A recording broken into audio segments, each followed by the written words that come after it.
We have deliberated the budget expenditures and revenues clause by clause. I therefore call upon the Minister of Finance to report to this chambers. Thank you, Mr. Speaker.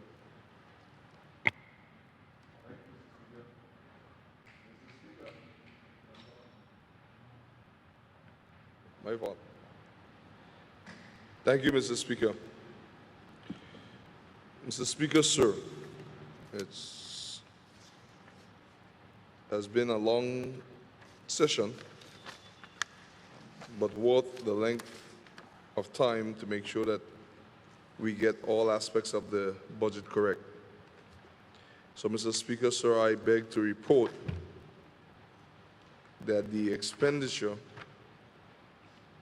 estimates for the year 2021 have passed through committee with amendments. Mr. Speaker, it is with pleasure that I move that this bill, which is the third bill in just about 22 months for a budget to be passed. So Mr. Speaker, so that's unprecedented and passed before and passed within the time frame that's allotted for budgets to pass, which is the first that is being done two of the three times, because one of the budgets we meant were already past the date that it should have been passed. So, Mr. Speaker, we commit this budget to God and that it will be assented to. So I move that the bill entitled Appropriation 2021 Act 2020 be read a third time and passed as amended.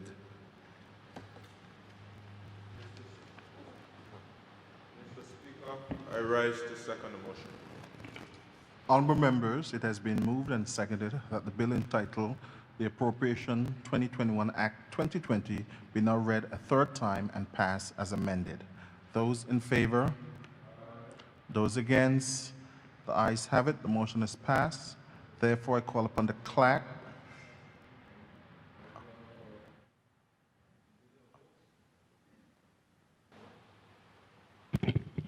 division of vote for the nay and yea. Yeah, I was calling, but you wouldn't. Yes. Okay. Passing of the budget. There has been a call for a division of votes in keeping with the standing order. So therefore, I'm going to ask the clerk to read out the names, and members will vote yea or nay.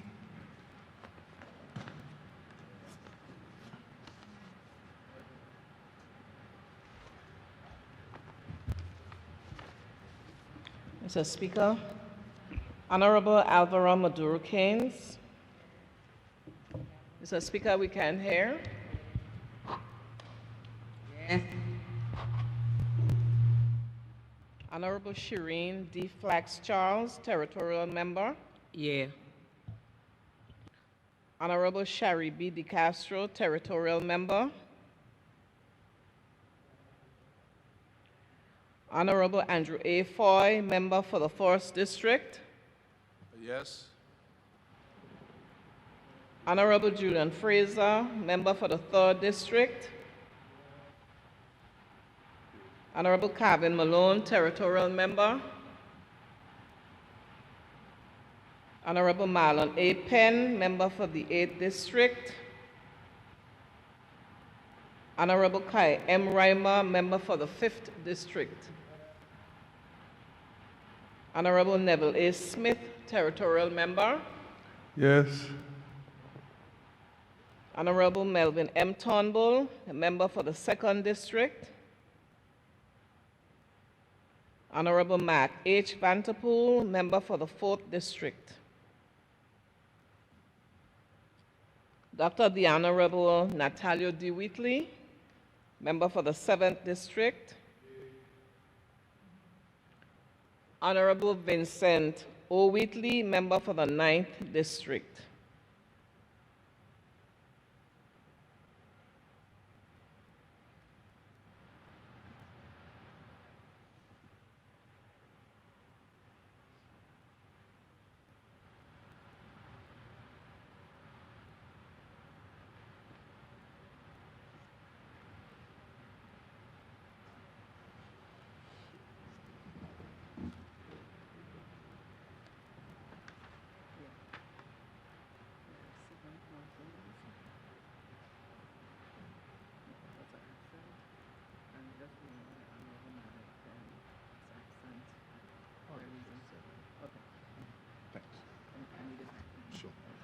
Honorable members have been handed the tally from the clerk, and there is 7 yes.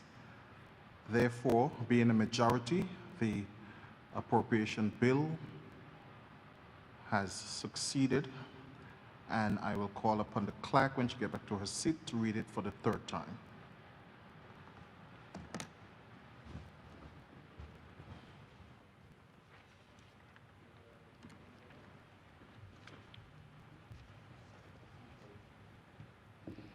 This act may be cited as the Appropriation 2021 Act 2020 and shall be deemed to come into force on the 1st day of January 2021.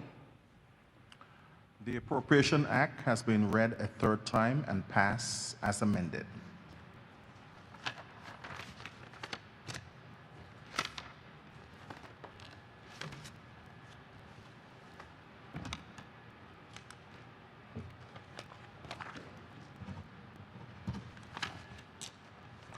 I now call upon the clerk.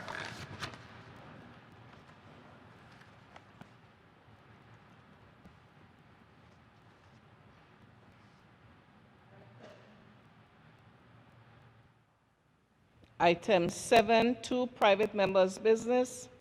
Item number 8, other business. I recognize the representative for the 3rd District and senior member of the House, the Honorable Julian Fraser.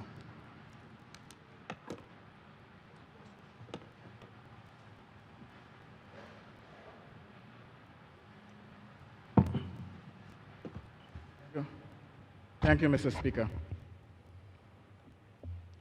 Mr. Speaker, on Saturday, December 12th, I was on this very compound at the funeral of one of my constituents. And before the night was out, Mr. Speaker, I learned of the passing of another one of my constituents. Rufus Smith passed on November 2nd, and Rita Thomas Matthias passed on December 12th. Mr. Speaker, these are sad times. We have our difficulties with the pandemic, COVID-19. It's extremely difficult, the amount of months that we have been going through, trying to cope. And one may be able to attribute some of those difficulties being experienced by our people to the pandemic. I could only imagine, Mr. Speaker, the degree of grief, mourning that our people are going through at this time. I note, Mr. Speaker, that Mr. Smith has 8 surviving siblings, and only 2 were able to attend his funeral. I don't have to guess the reason for that, because I've seen one of his siblings who lived in Nigeria appeared in the BVI to a funeral of one of the siblings before. And given that Mr. Smith was a regular visitor of hers to Nigeria, there's no question in my mind that she would have been here. This is not isolated to the Smiths and the Matthias Thomas family. This is a community-wide issue. Grief, sadness, due to the passing of loved ones.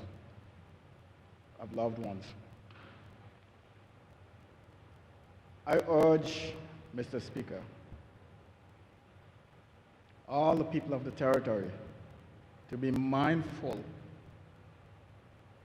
and follow the protocols for COVID-19. Mr. Speaker, I don't think that it has hit home to all people the seriousness of this disease.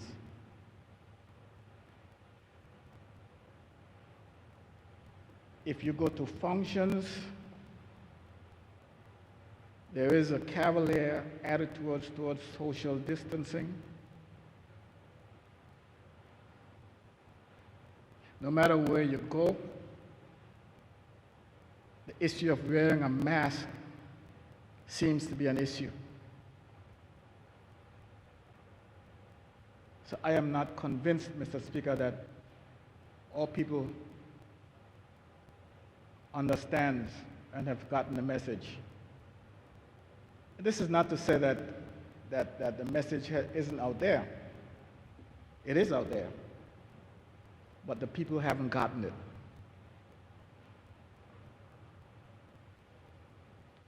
Shaking of hands, hugging.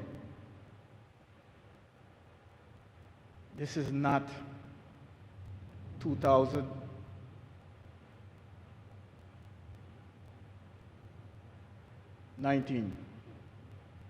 Things have changed in 2020. And until the authorities and the medical experts said different, things have changed, and they are changed. Not because you don't want them to change means that they haven't changed. Things have changed. Our social interaction has to change. There is a resurgence of COVID incidents everywhere in the world. We are here in the Virgin Islands trying to reopen up our territory because there is no question about the type of economy we have. We have a tourism-based economy. And you're not going to generate tourism from within the Virgin Islands. It comes from outside. So if we continue our cavalier behavior, which we've been doing, practicing among ourselves, we might just extend it among others. So we need to stop. We need to acknowledge the protocols for COVID-19. All of us, without exception. We need to acknowledge them and practice them. Mr. Speaker, yesterday I took some time out and I passed by the home of Mr. Reginald Matthias, the husband of Rita Matthias. And I was surprised. I saw him out in the yard, well, in the garden, weeding and hoeing. And I said to him, whatever it takes for peace of mind, if that's what it takes, do it. I'm behind you. His spirit was good. Of course, he will be alone for the foreseeable future, if not for the rest of his life, because his soul partner, Rita, is gone. So I just want to pass on my condolences, and on behalf of my wife, Karen, and all the people of the 3rd District, to the family, survivors of Rufus Smith and Rita Thomas Matthias. I also want to take this opportunity, Mr. Speaker, to extend seasonal greetings to my constituents of the 3rd District, people who have graciously decided to grace me with their votes to elect me into this House of Assembly, something that I will be forever grateful to them for. It's not as if they didn't have other choices, but they chose me. And I'm grateful for that. Now, I was going to leave it right there, but I see my colleagues laughing, so maybe I need to expound upon that. But obviously, I was the best of the lot. I guess that's what you wanted to hear. I didn't want to beat my chest, but I was the best of the lot. And I want to live up to those expectations. They expect much. I hope I've been able to deliver. I can say this 2 years hence, 2 years into this administration, I can say this, that for the last 2 years I was able to deliver to my people what I couldn't deliver for the last 8 years hence, prior. And it's not because I wasn't trying, but maybe because there were forces that were designed to to ensure that things didn't happen. I'm hearing a shoo-shooing about who wants to bring this relationship between myself and my constituents to an end. I'm hearing some shoo-shooing about it. But let's enjoy the holidays, let's enjoy the season, and we'll hear more about that. I'll keep my ears to the ground. It depends on what I pick up over the holidays. People speak more when they got a little oil under their arm. And if anything dropped by the speed bump, I'll let you know what it is. But I learned from my good friend in the 7th District one time. He said, let sleeping dogs lie. And if you see a dog sleeping, don't wake him up because he might be a bad dog. Mr. Speaker, we are here today because of this sitting was because of the budget 2021. That's why we're here. And Mr. Speaker, the focus in the budget, the highlight in the budget, is the standing finance, what takes place in standing finance. And I want members of this honorable House to appreciate, Mr. Speaker, what their role as a House of Assembly, as members of the House of Assembly really is. Particularly, not just understanding what the role is, particularly to understand your importance to the process. Mr. Speaker, it says, there shall be a committee of the whole House to be called the Standing Finance Committee. The principal order of reference of the committee shall be to examine the annual and supplementary estimates of the territory in detail. Mr. Speaker, the principal order of reference of the committee shall be to examine the annual and supplementary estimates of the territory in detail. Mr. Speaker, I think you get that. I would never argue that you got it. You got that. I think every member got that too. But it goes on to say, and to examine how departments of government carry out their responsibilities. And that's where we have a problem, Mr. Speaker. At least I recognize that problem, and I want everyone else to understand that we have a problem there. Mr. Speaker, in this standing finance, I have seen, and this is a new thing, it's a thing that started maybe within the last 12 years, Mr. Speaker, and I wish to see it discontinued. Mr. Speaker, I have seen where departments come before us in standing finance without their accounting officer. Usually the department head is the accounting officer, Mr. Speaker. And they don't even send their deputy. Sometimes they send someone junior to the deputy. And we accept that. Mr. Speaker, that is not what is intended. That is not what is intended by our standing orders and the Constitution of the Virgin Islands. When the Minister of Finance issues his warrant for the various department heads and accounting officers to execute their duties, to spend money from the appropriation, Mr. Speaker, it carries a heavy responsibility, and we in the House of Assembly expect that responsibility to be carried out and acknowledged. So you come here before us during the standing finance so we can examine how departments of government carry out their responsibilities. Everybody thinks that standing finance is all about the dollars, the figures in the budget book, the draft. No, Mr. Speaker, there is more to it than that. It's a one chance, the only chance that we get, this House of Assembly. And people ought to appreciate the fact, Mr. Speaker, that even though you will see your minister in the ministry every day, he is your minister in the ministry every day. When he gets here, Mr. Speaker, he's a member of the House of Assembly. It's a different ball game. Ministers have to acknowledge that as well.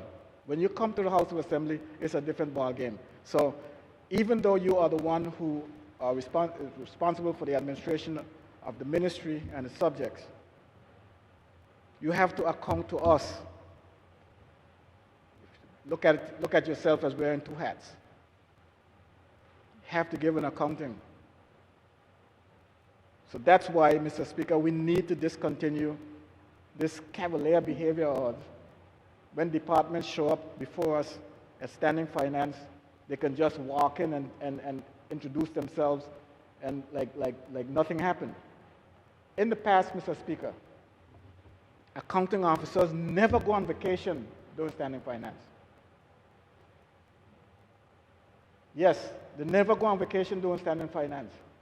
And if they're on vacation, they show up in the House of Assembly, Mr. Speaker, for standing finance. That's how seriously this whole thing was. That's how serious it was. And I will be preaching to the converted if I was to be preaching to the Minister of Finance, because he knows. There's nothing that I know that he doesn't know. We experience it together.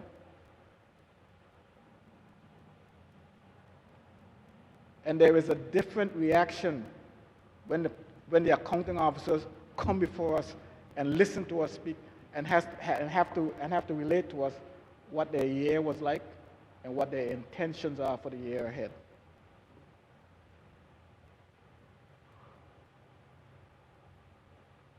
What does it mean to be accountable, Mr. Speaker?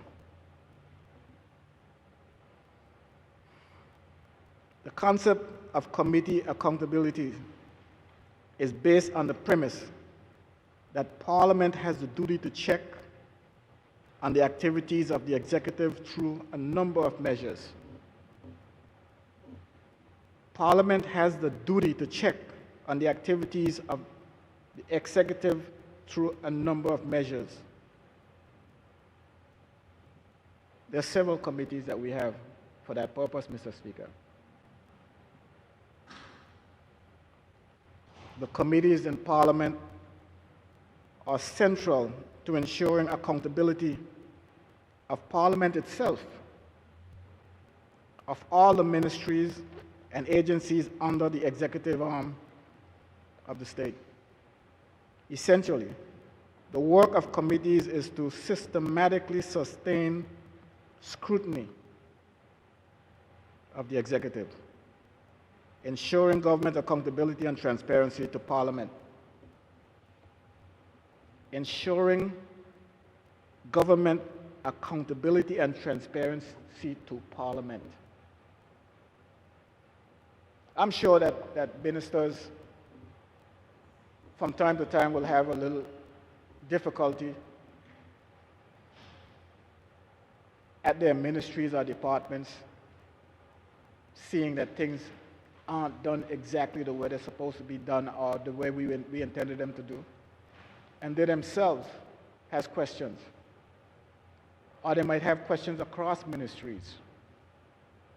And the best way to have those questions answered and addressed is right here in this House of Assembly, Mr. Speaker.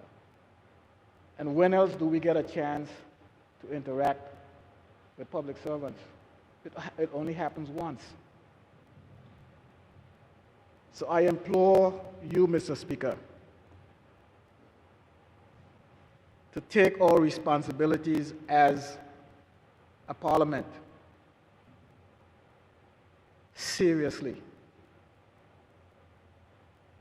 You know, if we keep going down this slippery slope, Mr. Speaker, we can start doing standing finance via Zoom. Yeah, where the guy only wear a top and a top with a tie, and below there's nothing on.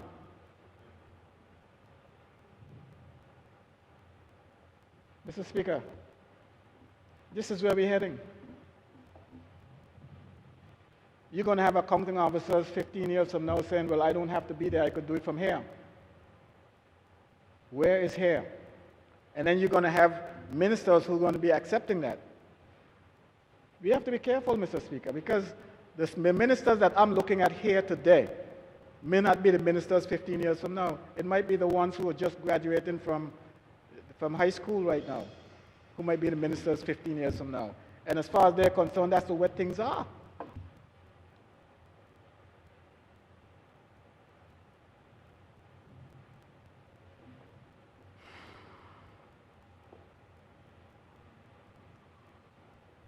Select committees of Parliament ensure accountability of the government by making the policy and administrative functions transparent.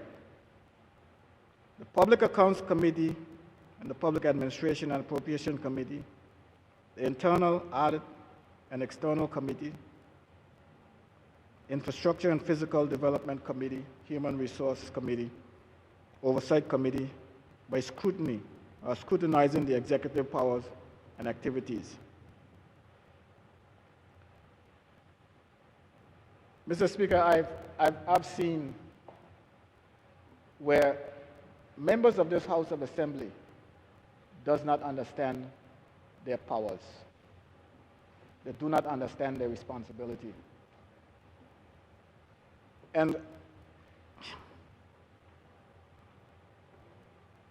the budget, Mr. Speaker, everything that takes place throughout the course of the year revolves around that budget. Everything. You take that budget away, and government cannot function.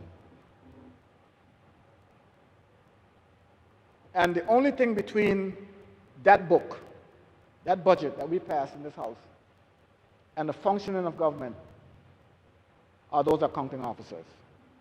Nothing comes out of that book unless it goes through the hands of an accounting officer. But then, Mr. Speaker, the major pillars of financial scrutiny are the economy, efficiencies, and effectiveness. Theoretically, the opportunity for parliamentary scrutiny of government policy is best afforded by consideration of departmental estimates. The opportunity for parliamentary scrutiny of government policies is best afforded by consideration of departmental estimates.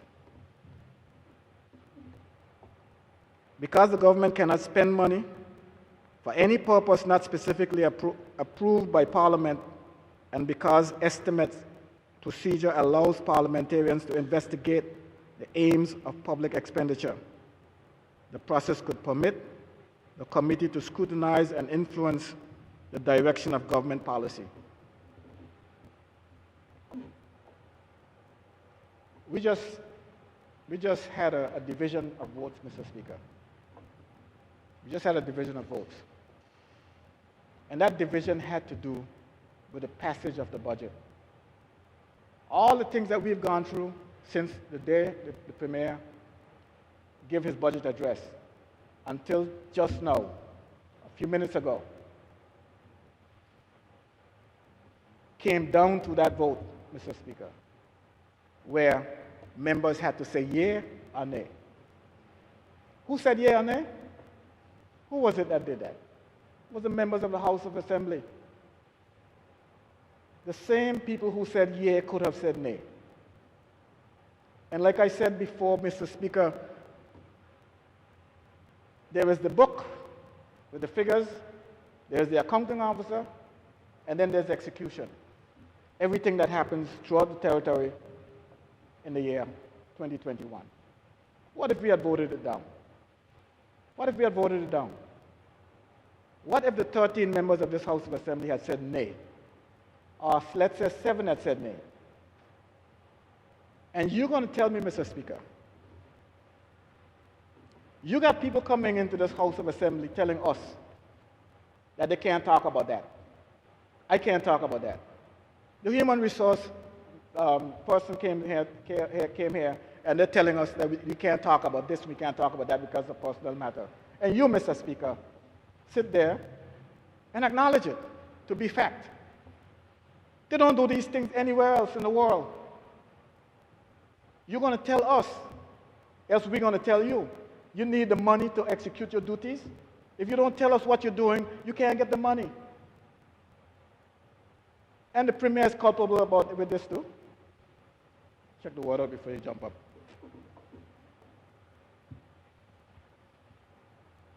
We sit down and we accept these things. Yes, there is a red line, but take me to the line first before you back me off. And I'm smart enough to know when I'm about to cross that red line. Simple questions you ask, because it's human resource and so on and so forth, we can't talk about it. Governors are held accountable anywhere. People who are in charge of the public service are held accountable. We have a general orders. Where do you think the general order is going to end up? It has to come here. It's a bill. And all the rules and regulations has to get passed through this House.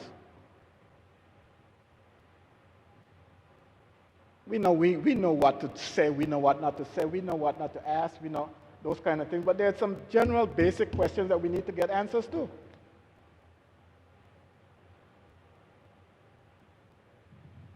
We cannot continue to be sitting here pussyfooting, Mr. Speaker. We got to stand up, defend our wicket. We got to defend our wicket, Mr. Speaker. Else, what sense does it make? The 5 members of the government who are ministers and sit in cabinet, why are they wasting the time to come here if it's not to make a difference? Us who are not in ministerial positions, we can come, sit here all day if we have to. But even us has conscience and don't think we need to be here wasting our time. So, Mr. Speaker, in the future, when we have standing finance, make it what it's supposed to be.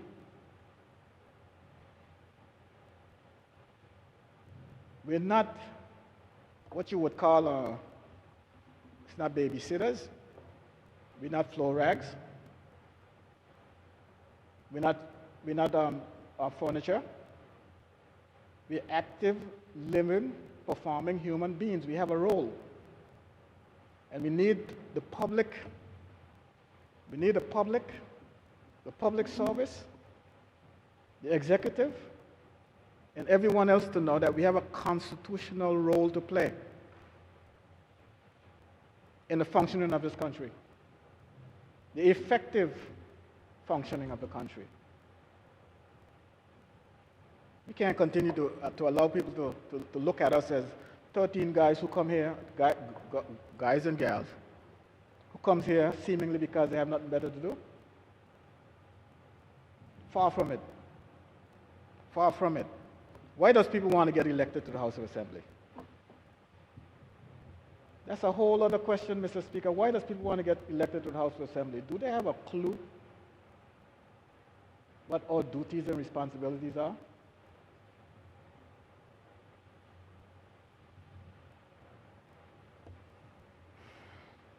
Is far more serious and important than what meets the eye.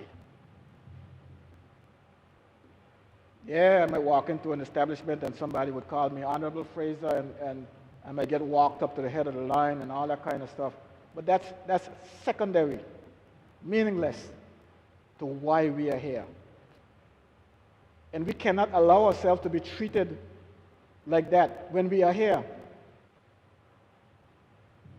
The people that we represent are the same people who come here before us in standing finance. And we tend to look at them, and they tend to look at us as the person that I just spoke about. You walked into an establishment, Honorable Fraser, and walked into the head of the line. That's not my role. That's not my duty. That is not what I was elected for. I appreciate it. But you can't see me as just that. That's not what it is. That's superfluous. In this House of Assembly, when you take up a job in government civil service as a public servant, you take that job with all the responsibilities it has that comes along with it. One of the responsibilities are, this guy keep calling me. This is the same phone that would never stop.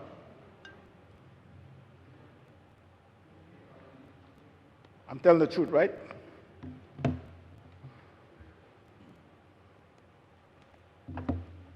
And I'm sure they listen to the radio, hear me here talking, you know. Yes, Mr. Speaker, what I was saying is that we ourselves have to acknowledge the difference between that guy that's on the street and the guy that is in this House of Assembly. And once we are able to do that, Mr. Speaker, we can move towards getting this House to function in the way it was intended to function. Mr. Speaker, of paramount importance is the next step in our constitutional advancement. And the Premier talks about his desires to have us advance. But in advancing, Mr. Speaker, I'm going to look at where you are and where you came from. I'm going to do that. You can't walk into an establishment asking for something that you had last week, but you didn't use what you got last week, but you still want more. You got to prove to me that you're making use of what you got before you get anything more. And if we are at a particular position vis-a-vis our advancement, and we didn't take advantage of what was available to us, you're not going to get any more. Go back and take advantage of what you got first, then come again. You know what I mean? That's another 10 years. In our case, it's more like 17 years, or 13 years. So we got to be careful. People are watching us. It's not just us watching ourselves. People are watching us. Look at them. They're asking for this, but yet they didn't take advantage of something else that they had they could have done. And if they use the tools that are available to them, the very things that they're asking us for, they could have done. Yeah. Yeah, I heard people talking about, oh, we need a sixth ministry. We need a sixth ministry. Who are you talking to? Yourself? The tools and ammunitions for that has been available to you since 2007. So why are you bringing it up now? What are you talking about it for? You want to get it. These are the kind of things, Mr. Speaker, we have to be very mindful of. What are we doing in order to advance ourselves? Mr. Speaker, there's a little issue that I have. I have a situation where for better part of 2 years, ever since the hurricane, That's Hurricane Irma. I've been coming to this honorable house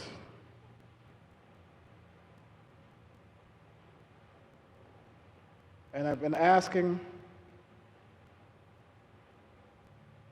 this specific question, and it's to do with Prospect Reef, Mr. Speaker. Because I am forever being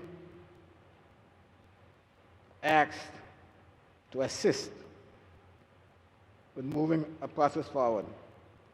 I came to the house, I asked a question about some employees at Prospect Reef.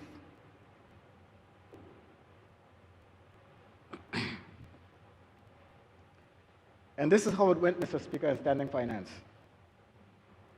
They talk about who was present. This is Premier's office.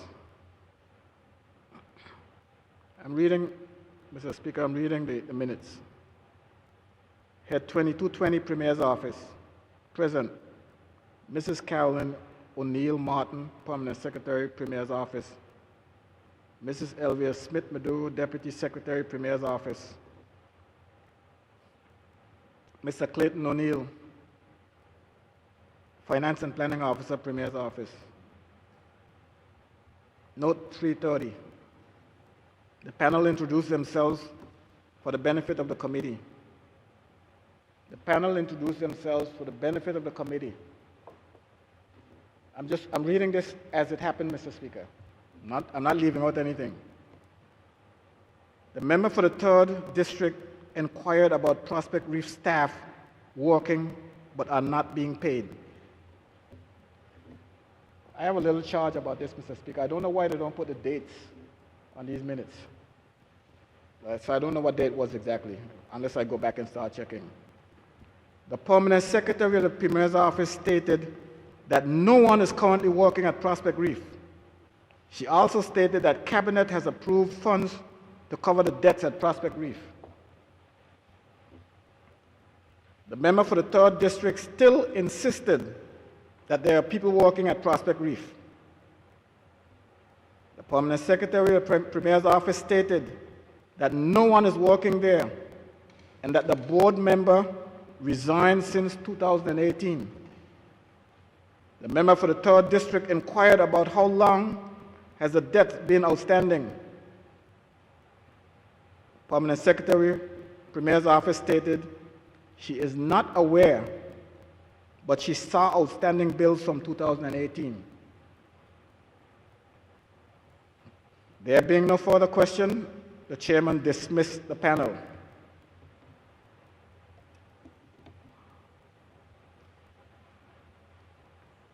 Mr. Speaker, yesterday I got a note from one such person that works at Prospect Reef. Good afternoon, Honorable Fraser, sir.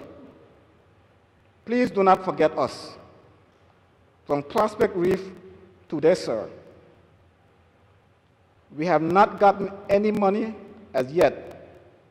Thank you, sir. It has been 2 years and 5 months now. You want to kill me every time my phone rings. So it didn't ring. I got a message right here. This one is a message I'm reading. Thank God I didn't have to answer the phone, because if I say it, they'll say I'm not telling the truth. That's what the person wrote. I'm there now, torn between two worlds. Here's the Permanent Secretary telling me one thing, and here you are telling me something different. So I wrote back, I said, sir, I just want to confirm, are you still working at Prospect Reef? This is yesterday. Yes, we are, they replied. So all I said to them was, listen to House of Assembly tomorrow. They replied, thank you, sir. So I hope you're listening. I hope you had your popcorns and everything, and you were listening to what I just said, because I want to put this to rest,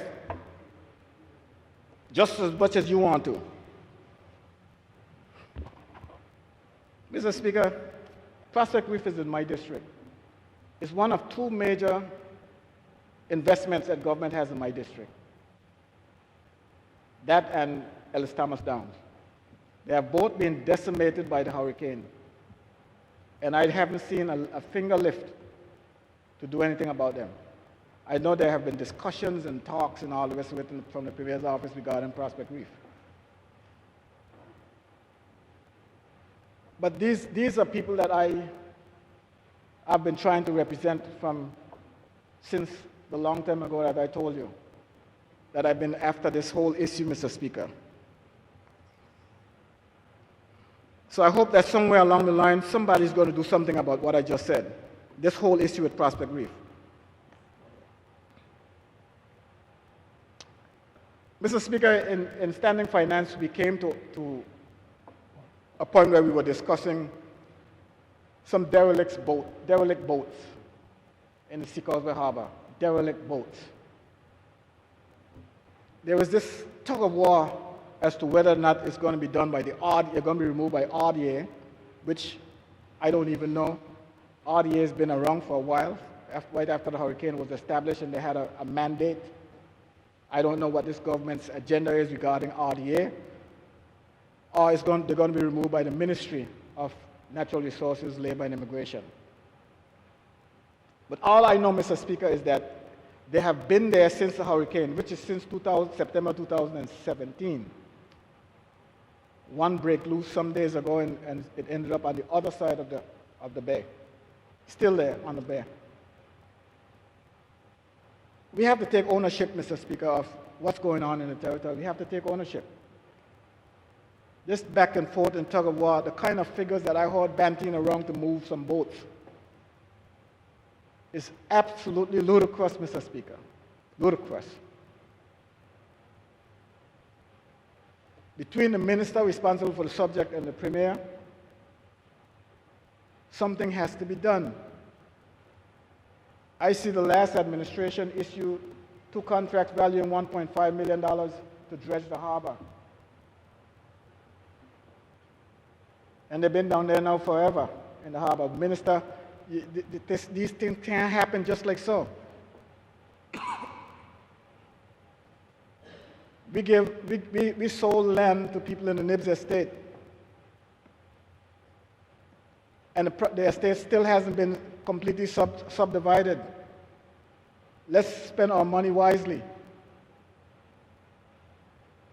This is happening since 2011, and the estate is still not subdivided. You're dredging a harbor with sinking ships in it. Why don't you remove those sunken ships first?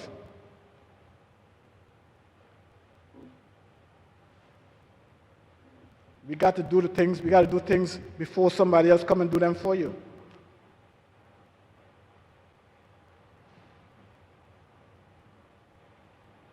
We have to clean up the territory, Mr. Speaker. Granted, this administration found itself in some things that it hadn't bargained for. When you got elected February 2019, you didn't expect COVID to come February 2020. It came. But at some point, we're going to charge you for having to walk and chew gum at the same time. Meaning you take care of COVID and start making sure that the other things are taken care of as well.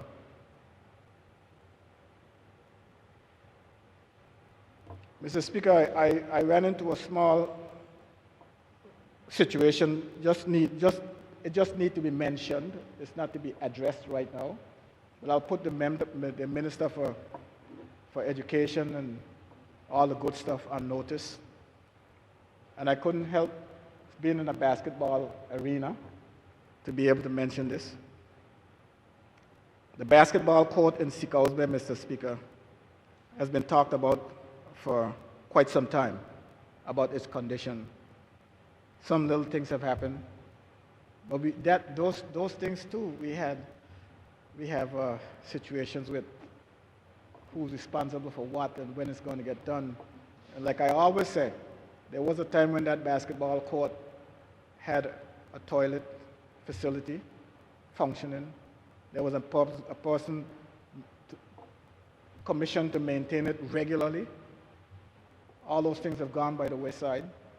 I'd like to see a resuscitation, revival of those days. And the member for the 1st District And Premier could tell you that at one time we were even going to put covers on those basketball courts. That's how high we held them in our thoughts as a government.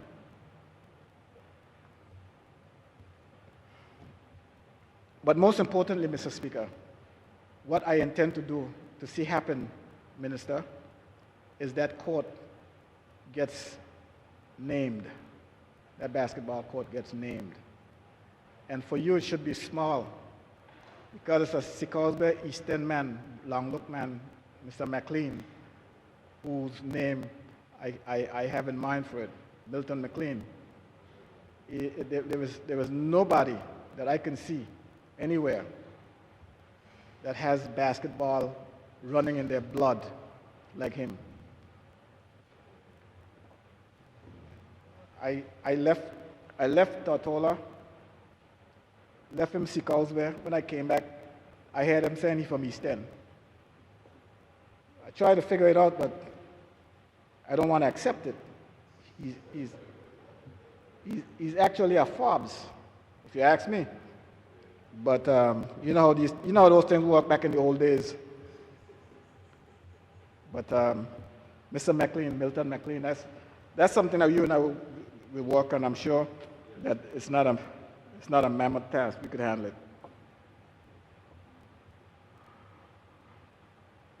Mr. Speaker, there was a time when the government, I even asked that question in this House.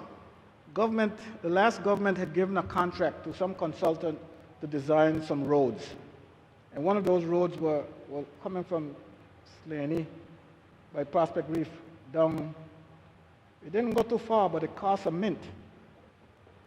And I wonder if the ministry can tell us something about that. This is now 2 years and I haven't seen any action.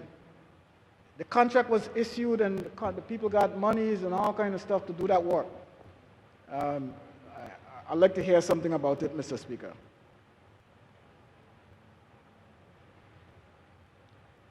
Mr. Speaker, moving on. The air is even lighter now than speaking at 10 o'clock in the night. Mr. Speaker, I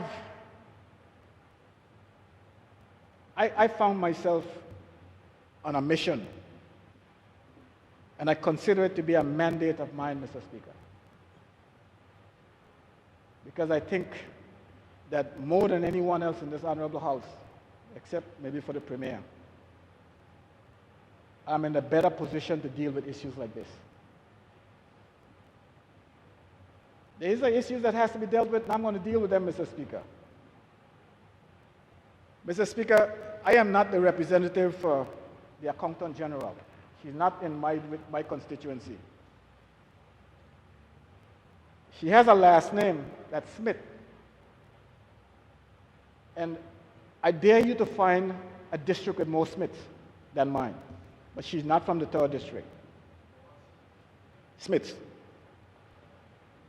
From Slaney, Tough Bottom to Sicklesby, you can't find more Smiths anywhere else. And because when I look at the voting list,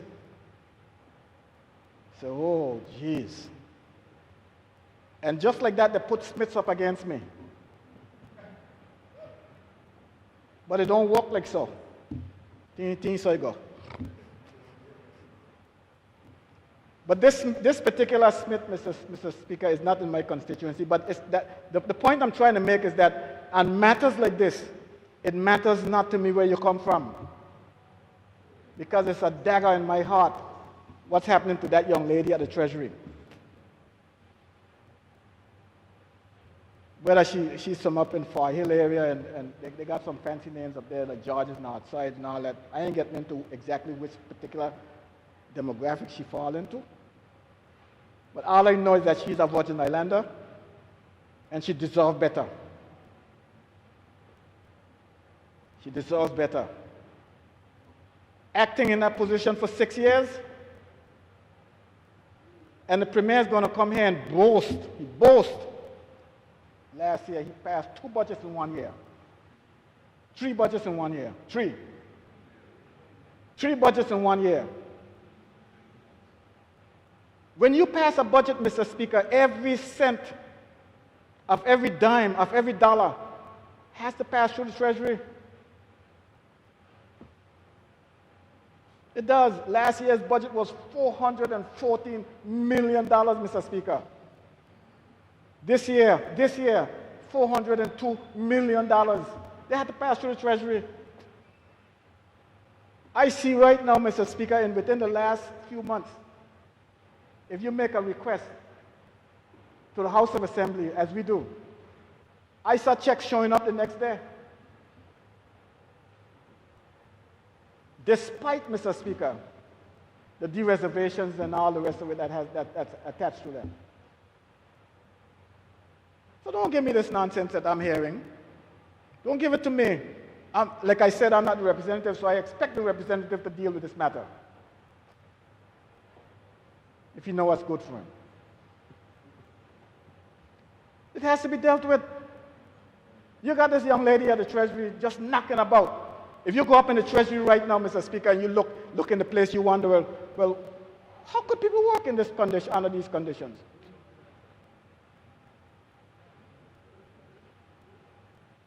No, you're going to get your chance to do it, but that's why I'm prodding you on. I let them know. He tried. I mean, last time he's the one who started it. He's going to finish it today. But, Mr. Speaker, that's not the worst part about it. When the last real Accountant General was there, before they kicked her out, there's 6 of them they brought, within the last 7 years, 6 of them. Not one could hold a light. They all walk away, bust off, do all kind of things.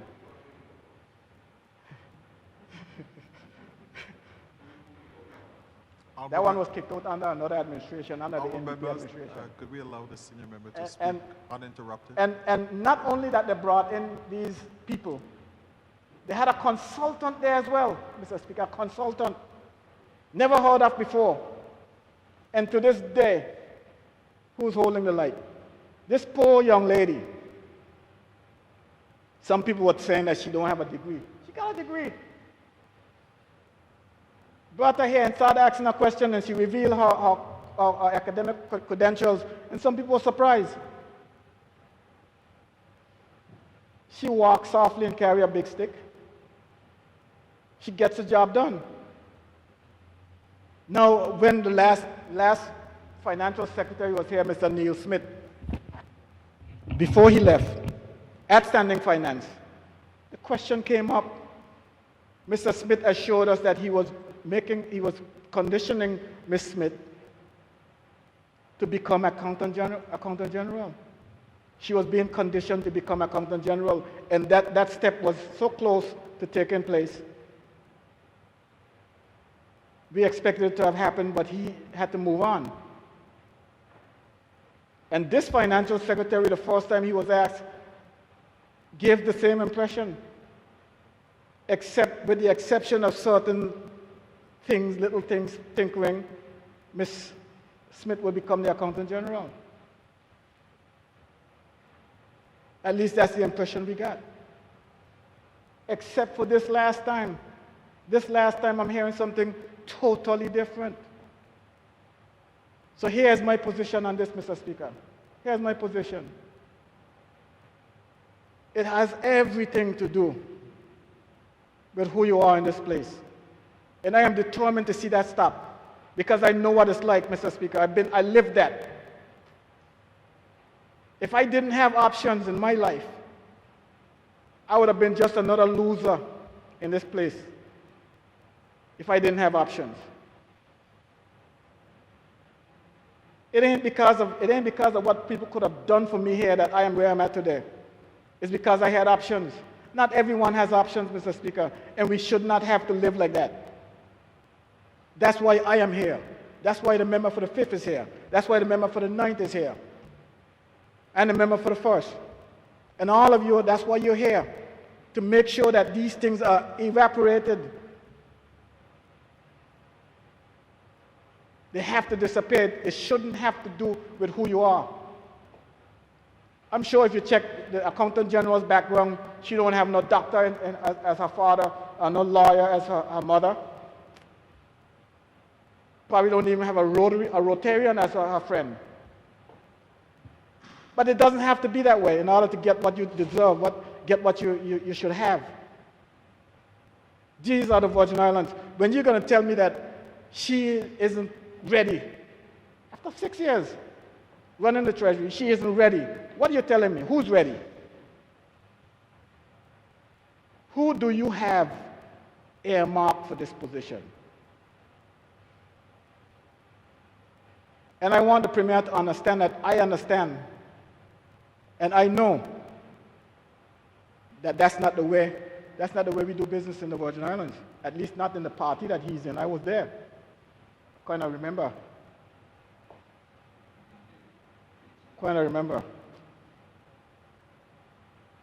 Them kind of behaviors, don't adopt them. Don't pick them up.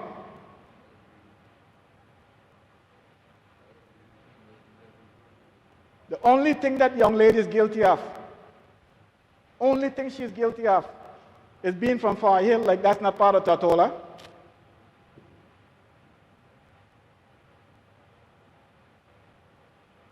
Is having the mother she has like she isn't a Virgin Islander.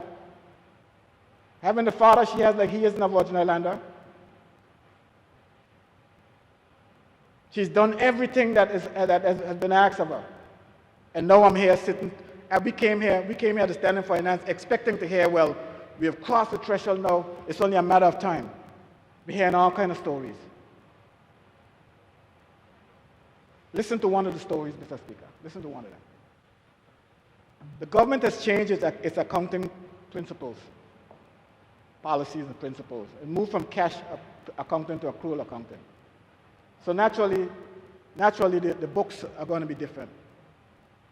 Reconciling the books and all that stuff are going to be different. They brought in a consultant to advise on how it's to be done.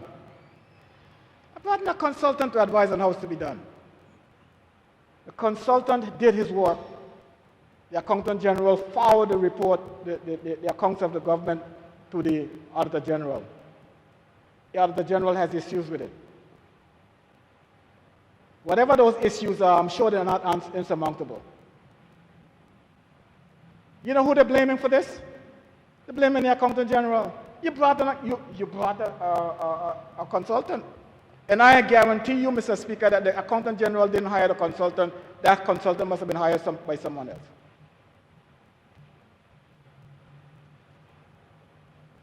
You think you get this thing understand?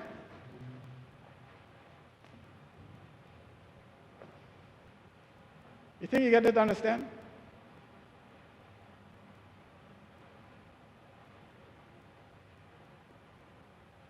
Or acting deputy clerk. Acting deputy clerk. No, I've been acting for years. Can't get confirmed to the post.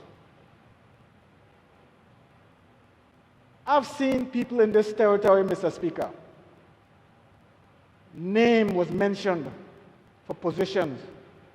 They got the position, and before they got the position, they were confirmed to the post. Before they got the position, they were confirmed to the post. I've seen that happen at same human resources department. Same human resources. And the person who replaced them had to act for years. Why is this? We all need to commit ourselves to see to the eradication of such behavior in this territory.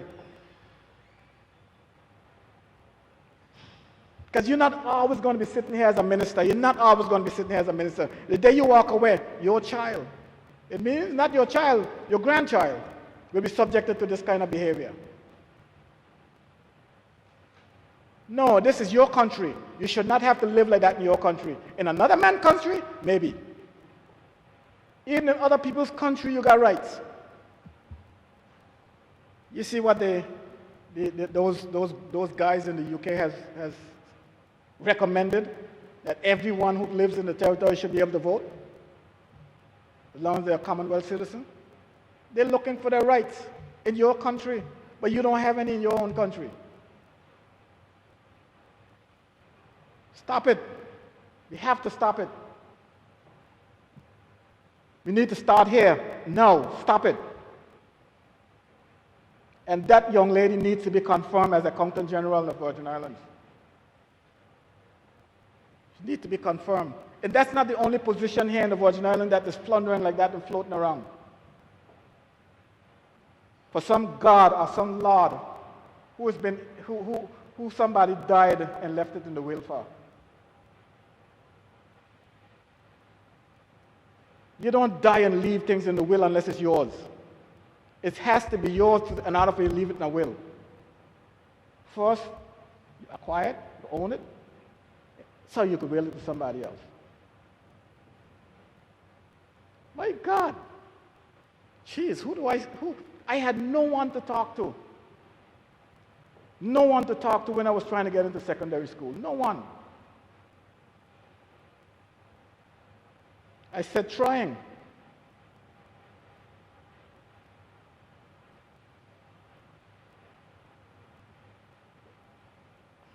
I finally made it. But a year later, when my spirit was killed, you kill a person's spirit when you disappoint them like that. I took the exam. In my heart, I know I passed the exam. I knew I passed the exam. But they failed me. Who do I talk to? I had to suck it up and go back the following year. While I watched those who went ahead. Not everyone could do that, Mr. Speaker. Some people just break down when you do things like that to them. That was many, many moons ago. And today I'm sitting here watching it happen today, and I could sit down and accept that? No. If I sit down and accept that, Mr. Speaker, my living would have been in vain. Not to mention being here. That too would have been in vain. I'm not going to rest. I'm taking these kind of things personal. Like I said, that lady is not one of my constituents. The Smith, yes. Not a Tower District Smith. But it doesn't matter to me. What's right is what I'm concerned about. And I'm going to,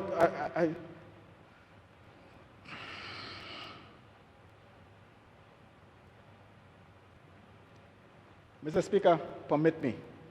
This you could put in the record, because I want to read it. This memorandum, Mr. Speaker. This is a memorandum from Tom Mccann, former governor. It's dated 12/14/2005. Kind of strange, right? Put the month before the date. But I figured it out. You don't have 14 months, so it's got to be the date. 12/14. That's December 14, 2005. And the time was 11:31 a.m. It was sent to David Archer. I guess at the time he was head of the Human Resources Department. And it was CC to Dancia Penn. She must have been the deputy governor at the time.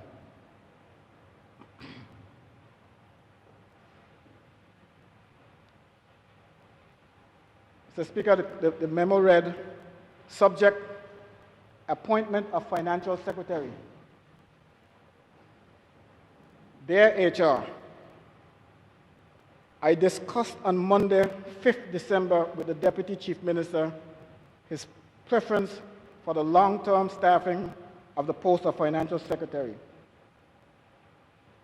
I apologize for not having recorded this conversation earlier.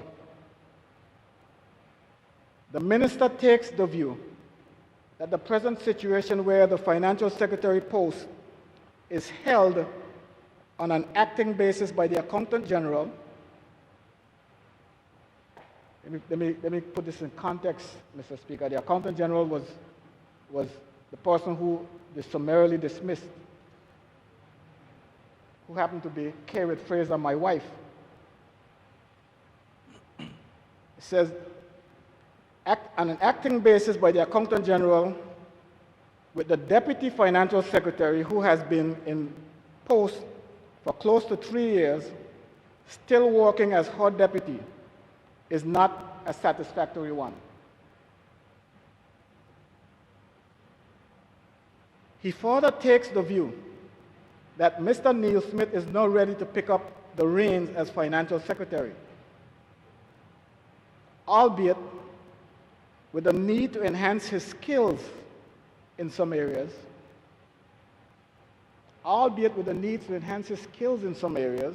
notably oral communication. My view is that we now need to push on and appoint Mr. Smith. I should be grateful if you could take the lead on this, in close consultation with the Deputy Governor and myself. The presentation to the Public Service Commission will require very careful handling. Mr. Smith has some ground to make up following the taking of his career development attachment in New Zealand without any consultation with Public Service Commission or anyone much else for that matter.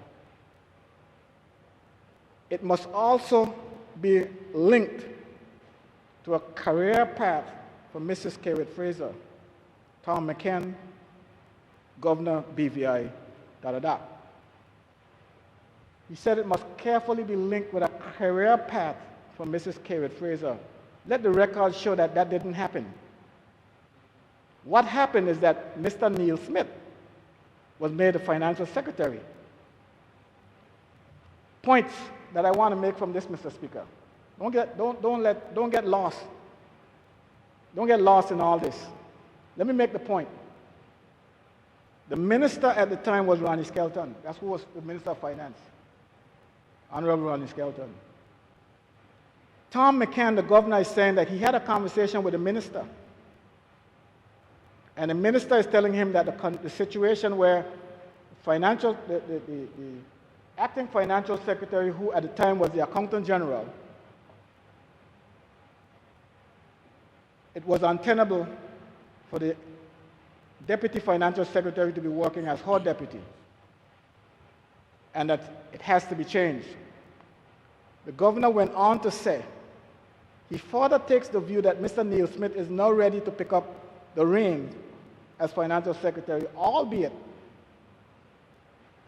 with a need to enhance his skills in some areas, notably oral communications. Now, we heard the financial secretary said to us that the difficulty he has with the accountant general is that she has no control of her staff. Okay? If you had an establishment and you had employees that you had no control over, would you leave the establishment or you would have the employees leave? Who has to leave? These are people who, when the same accountant general would tell the financial secretary that I'm having problems with Mary,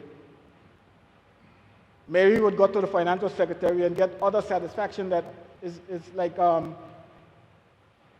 it didn't work. If I have to complain someone to you and you don't take action, whose fault is it? Mine? Point I'm trying to make, Mr. Speaker, everybody has a problem. Everybody has a problem. You don't just think that you are Mr. Perfect or Miss Perfect. But this is the governor telling the human resource person, we have to be very careful how we couch this and how we take it to PSC. The individual has an issue, but they're willing to work with him on it. Neil Smith went on to be the financial secretary. Does any one of you know that this was an issue? He had oral communication problems. You know how many years he served in that position? Suppose someone had dismissed him on those grounds. None of us are perfect. If you're looking for the perfect person, you're fooling yourself. Everybody has an issue. Your responsibility is to work those issues through. And I'm not taking, and a message in this memo also is to the Premier and Minister of Finance. The same way that Minister of Finance went to the governor and told him that it was untenable for the Deputy Financial Secretary to be working as someone else's deputy. He too can go to the governor and tell the governor it's untenable for this young lady to be sitting in that treasury for 6 years and being told nonsense. And he could also go further than that, because in this memo, the memo also says that the person who they wish to have appointed has an issue, but they were willing to work it out. I think that the issue, as far as I'm concerned, I think the issue was made up. Because I don't see any issue with it when it came to communication skills with the guy, the young man. If she has problem with her staff, that's not an issue.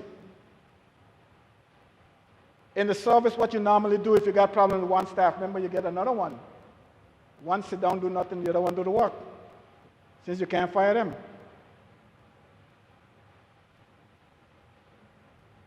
No, Mr. Speaker. It has to stop. It needs to stop with us. It has to stop, and it needs to stop with us. And you got concrete evidence that these things happen. And the part I like about this memo that he wrote, I guess it was supposed to be top secret, because there's some language in here that is unbecoming. The presentation to the Public Service Commission will require very careful handling. You and I know what that means. If PSC is made up of 6 people, only one's supposed to see it.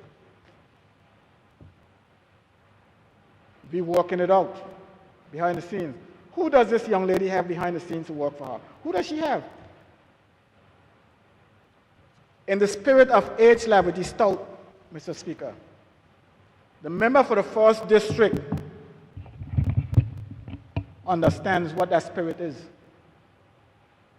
We had a system in this Virgin Islands, Mr. Speaker, where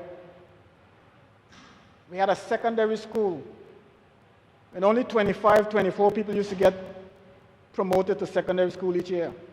23, 24. I know, because the first farm was only 23, 24 people. So you go figure, in order to be one of those 24, who you got to be? You got to be extremely bright like me. They didn't think so, but I proved them wrong. Or you got to be somebody's child. Age levity stout came along. He put an end to that. And for those of you younger ones who came along and met the high school, you might think that it was always this way. When he came along and opened that high school in 1968, all and sundry came in. It was just seamless transition from primary to high. So we moved from a school that had 150 people to some 800 people overnight. So that's the spirit that I'm talking about, Mr. Premier, when I said we have to change the culture and step in and make it happen. It has to happen, Mr. Speaker. Some people are not going to be happy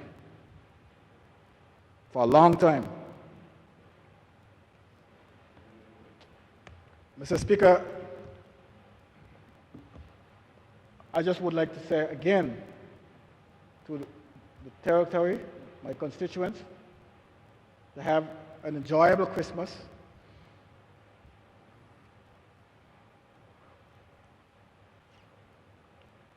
follow the protocols for COVID-19. Despite whatever temptations might come your way, I know they will come. Keep your distance. Gatherings, listen to the guidelines that have been established by the Ministry of Health for the size of gatherings. What you have to do if the size of the gathering is a particular number. Social distancing is very important. Wearing a mask is very important.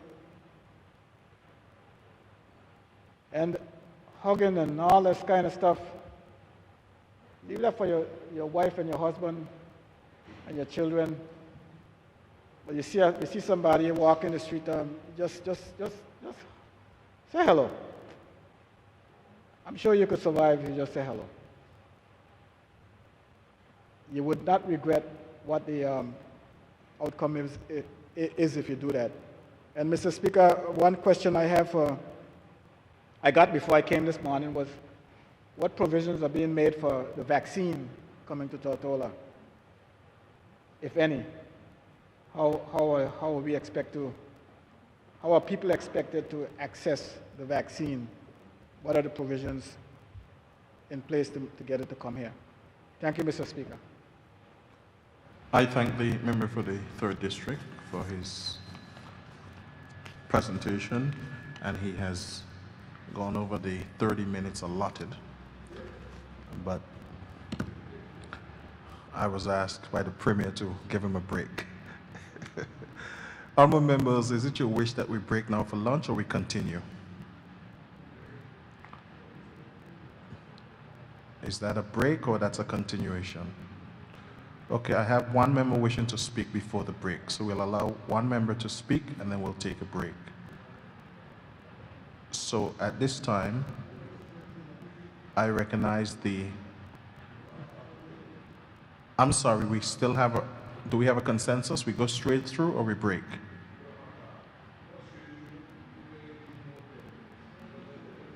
Because it's now 5 to 2.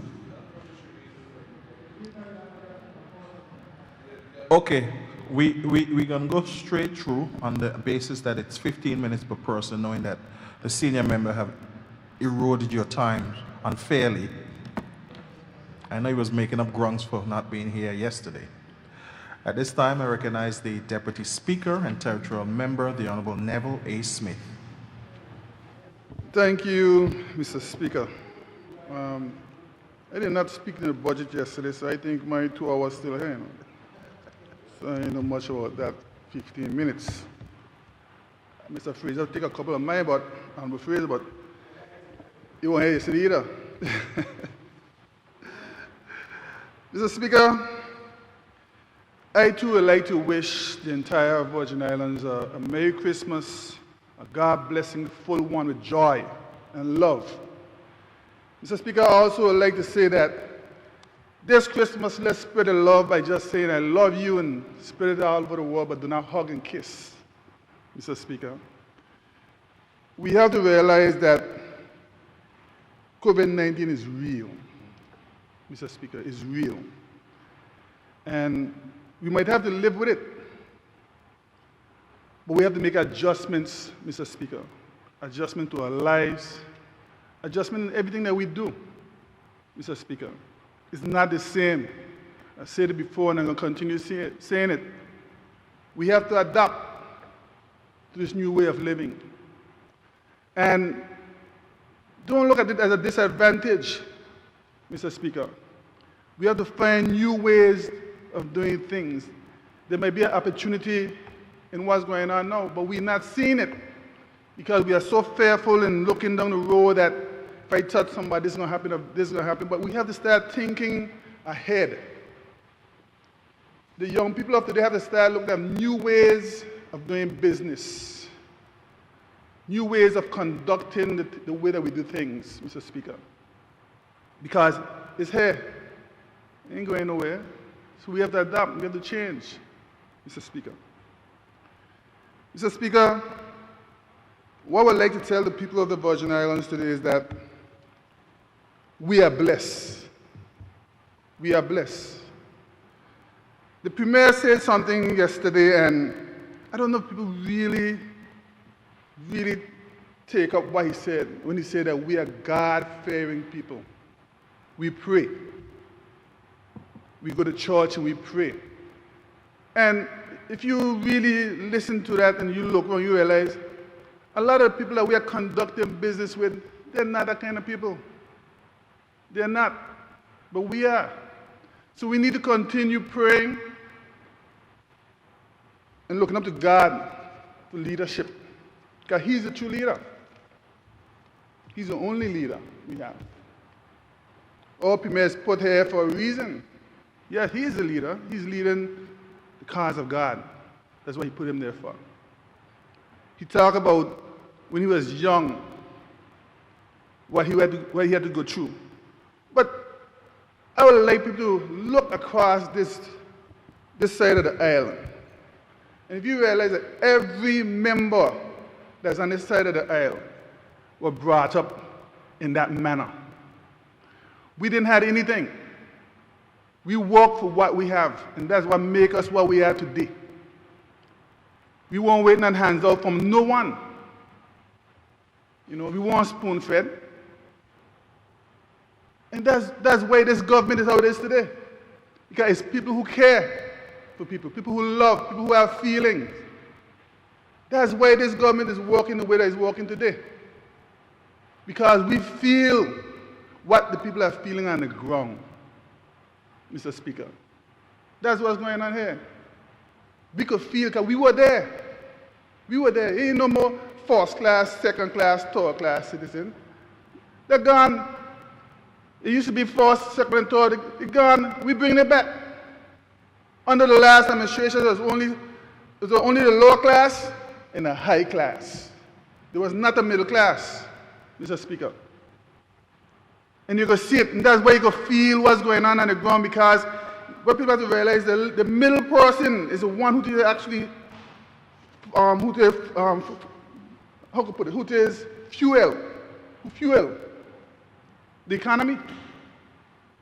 When these millionaires come here, they spend a couple of dollars, they ain't banking it here. They're banking it somewhere in Swiss banking, that banking, this bank. But a middleman gonna make sure he go to the supermarket and he shop. He gonna work for the rich one. He gonna make sure that the one below us get a little something. That's who fuel the economy. Those petty contracts that we used to have, that's why the BA was flourishing. Because they're gonna spend, Mr. Speaker. That's who's gonna spend the money. You know why a rich man get rich? He don't want to spend money. He save it. He save his money. Sometimes you see him walk down the road, slippers on, sharp pants on, you don't know he rich. He's saving his money. But the middleman, you're going to see just in a suit going on the road bopping. But he's spending that money. Mr. Speaker. I'm saying all this to say, Mr. Speaker, is that remember the Todd brought up something a while ago, and I touched on it during standing finance, talking about people who've been acting like the actor. I didn't see nobody getting an award for acting here yet, but we have a set of actors here. And we definitely need to do something about it, because, Mr. Speaker, we have a lot of intelligent people here in this Virgin Islands, bright people, but they don't get a chance. Because, again, your name is a lot to do with what happened here in the Virgin Islands, and it needs to change. And Honorable Fraser, member of the Todd, is correct. We have to do it here. And I'm one of them who's willing to take that stand and see a change here. Because I came up through that same system, Mr. Speaker. I came up through that same system. When I first started working for government, I worked for government for 2 years, and then I went to Handy West to the Regals to work. And I stayed there for 30 years, Mr. Speaker. And I did the work, but I could have never get that money. People come with a degree, you have to train them. And I talk about instant finance. We have to find a way to fix the system, because we have people in there who could do the work, and we bring in people who just cannot do the work, that have a degree, but they're getting promoted. And the person who could do the work is being set aside. We have to find a way to fix the system. I said it before, and I'm afraid to say it again. We're losing a lot of good workers in the government for that one reason. You think a lot of the workers come here to work for government because of the money? It ain't really about the money, you know. Something comes for stability and because of love of country. But you still have to pay a man and a woman. Once they're doing the work, pay them. There's a saying, if you don't want a man thief from you, pay him decent thing a thief. You see the custom officers, we have a set of custom officers out there doing work night and day, working hard. You're in who with what? There's a setup. Where you set them up to be able to accept bribe. These are the kind of people who you're front line here to make sure you're taken care of. Because when they go there and they get an offer, what do you want them to do? I put my life on the block and you pay me 2 cents. And when I do something good, you don't reckon it. But when I do something bad, you can see that. You can highlight when you do something bad. That's what we're doing, Mr. Speaker. I never met a place where you reward a man for doing wrong. This is what happened here. I find that we reward people for doing wrong. I hear some members come here talking about how this government is being, let me even forget a word and all now. You know, victimizing people. Who victimized more people than the last administration? I can say, who? You're talking to somebody doing wrong and you want to know, come here talking about we victimizing people because they're doing wrong? Disrespectful. If you have a boss and you cuss your boss and go and tell your boss, that is not freedom of speech, Mr. Speaker. That's being disrespectful. You know, and then you want to reward the person for being rude and doing wrong. That's wrong. And when we have people doing right, you don't want to praise them and lift them up. And like Admiral Fraser said, the Accountant General is doing a great job, but we're still trying to keep her down. We went through over 5, 6 Accountant Generals. Not one is still. And you still here talking about victimizing? Mr. Speaker, this government is about the people of the Virgin Islands, the people on a whole, Mr. Speaker. We feel what they feel. You could reach out and touch any member in here, Mr. Speaker. Any member, can you see everybody, you can touch us any day. Because we're just like you. We're not above nobody. But remember the fourth is what is correct. You have to realize it's not the individual, but it's a position you have to respect. Mr. Speaker, the position. You have to respect that position. And we need to encourage our people to do such thing because it's part of what we have. We have to make sure that we teach our people the right thing and that we encourage them to have the respect and follow the protocols. We have to do that, Mr. Speaker. Mr. Speaker, I did not speak on the budget because it's our budget, Mr. Speaker. It's our budget. And the most important part of that budget is where we went and stand in finance, Mr. Speaker. I ain't come out here for no show. Get up here talking things. We discussed the budget. We had standing finance, we discussed it. And a lot of questions were asked during that budget, and a lot of things were reflected in the budget, Mr. Speaker. And there's what it is, we're supposed to go in and discuss these things behind the scene and iron them out. If you have something you want to say there. Don't come here now, say something, and in the back of there saying, give me a little 50 here, give me a little 30 here, give me a little 40 here. But when you reach here now, you act like you asked for nothing. Come on, let's stop playing time with the people. Let's keep it real. We sit down and we discuss the budget and stand in finance. So why come here now asking and saying the things that you're saying in the back you keep there saying, well, look, buy that little 100,000 or good. You ain't got no more? That's what's going on. And we got to stop it.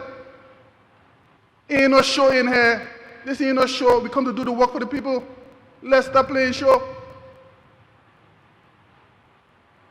We have to change the way we're doing things around here, Mr. Speaker. People are depending on us to make some serious decisions. That's what they depend on us for.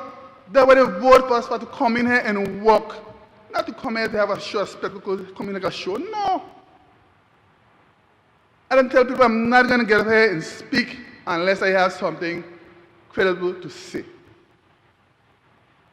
I'm not going to. Not for sure. When we go in committee stage, we make a lot of decisions. That's why a lot of government work is being done. But you come here, you make it sound like nothing ain't happening and this government ain't do nothing. Mr. Speaker, when we first came here in February,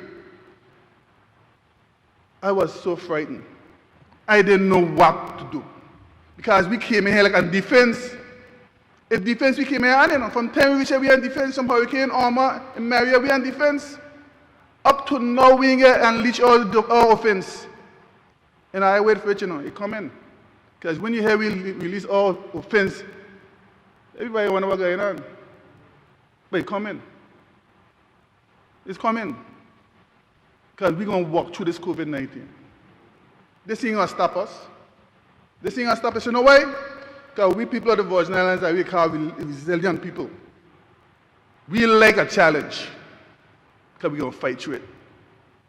That's the BVI spirit. That's BVI love. I see some people put something on the thing BVI hate. We have to be careful what we say, what we do. I always tell people, it ain't what you say, but it's how you say it. I can come and I can tell you, I love you. I come say, I love you. My wife ain't gonna hug me if I bow I love you. She ain't laugh at me, but if I say I love you soft in the air, I get a hug. It's what you say. It's how you say it. And we have to start look at what we say to people, how we speak to people, because it means a lot. Mr. Speaker, I read the newspaper sometime back, Mr. Speaker, and I saw something in the paper with this. They were saying that UK will not ascend, it's something like they will not ascend to, because of the drug bust, they won't ascend to all marijuana, medicinal marijuana. Mr. Speaker, even to that statement, I think it's an insult to the people of the Virgin Islands. It's an insult. Because the UK should be building us up, not breaking us down, not trying to find ways to make us look small and bad. And to me, that's what I'm saying. It's no fight. Like the other members said, it's tick for tat. But that tick for tat thing, I know what he's talking about. Because we playing tick for tat, that means he's playing marble. And long ago, when you're playing marble, in days you're losing, you're going to scratch. And I believe that what some of the members are trying to do, they're scratch because they realize they ain't getting nowhere. They were an organization and they wasn't getting nowhere. We're getting somewhere. A lot of people did not believe that these young members over here could have come in and withstand the pressure that was in this country. A lot of people expected that. And we proved them wrong. So right now, a lot of people is trying their best. Not everybody, It's not everybody. So I don't want to be very thing that I say that some people, and maybe it's the same person all the time too, who trying to make it sound as if this government ain't doing nothing. They're trying to find a little crack and say this and say that, but this government is strong. We have our ups and downs. You have to learn to disagree to agree. And anybody who know me, the Premier know me, the Premier know me well. Everybody here know me well. They say I have the whip, but there ain't a whip thing here. But I'm going to tell each one of them what I have to tell them. And if I find you're going on the wrong path, I'm going to tell you you're going on the wrong path. And they're going to keep it up. I ain't going to stop. We have a problem here, and I tell them we have to get fixed for the new year. This thing, are we coming here late? I have to stop, Mr. Speaker. That's disrespecting the people of the Virgin Islands. You have to stop. We cannot continue coming here late and have the people here waiting for the people's work. And I got to work with my members to get that fixed. Even if I have to start giving a reward for them to come here early, I'm going to find a way. But I'm going to fix it the way it'll be fixed. Mr. Speaker, we here in the Virgin Islands are very proud people. We're very proud. And we have a lot of people here at this moment need a lot of help. We've been trying, we've been doing our best to help them all the way, but they still need help. And some of the people who need the help the most, we're not reaching them because they're not going to come out for that help. So we have to find a way that we can reach these people, whether we create a system that we find out who they are, because they're not going to come and tell you. So we have to find out who they are, and we have to try to find a way that we can assist them because they need help. COVID-19 has really put a strain on the government and the people of these Virgin Islands, and we have to come up with something next year that we can monitor a lot of these people, especially a lot of them who need medication. We have to monitor them. If we have to create some sort of database that we can monitor these people, and not just for that, even for hurricane season. That way, you know, hurricane season is coming, you make sure they have all their medication with them also, because it's something that I think we have to start planning for from early, because we cannot wait when something happens to start doing it. So we have to find ways to help the needy, Mr. Speaker. I'm not going to stay much longer, Mr. Speaker, but I also would like to take this time and I want to shout out my mother, Mr. Speaker. I have to shout out my mother today because I wake up this morning and I was thinking of her so much.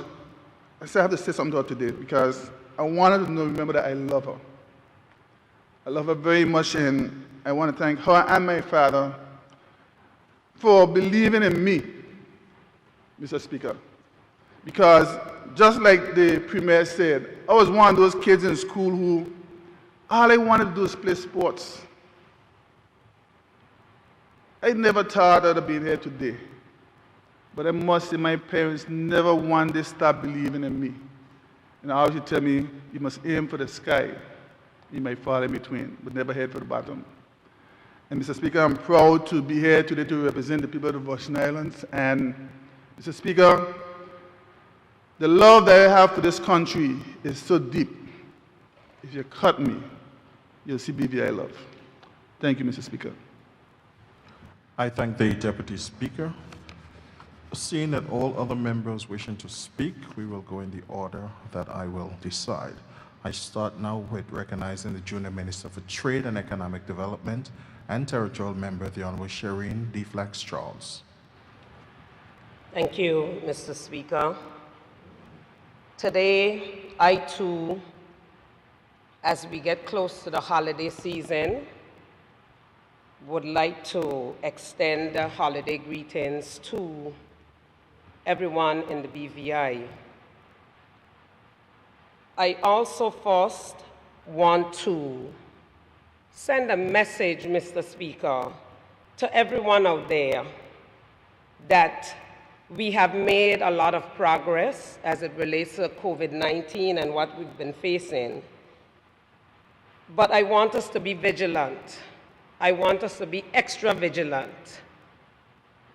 Over the past week and a half, since the borders have reopened, or 2 weeks, I must say, every day, every night, I get phone calls as early as 6 a.m., as late as 2 a.m. Persons are concerned. Phone calls coming from all over the world, as well as from right here in our little bit of paradise. We must maintain and follow the protocols, and many other members have spoken about it.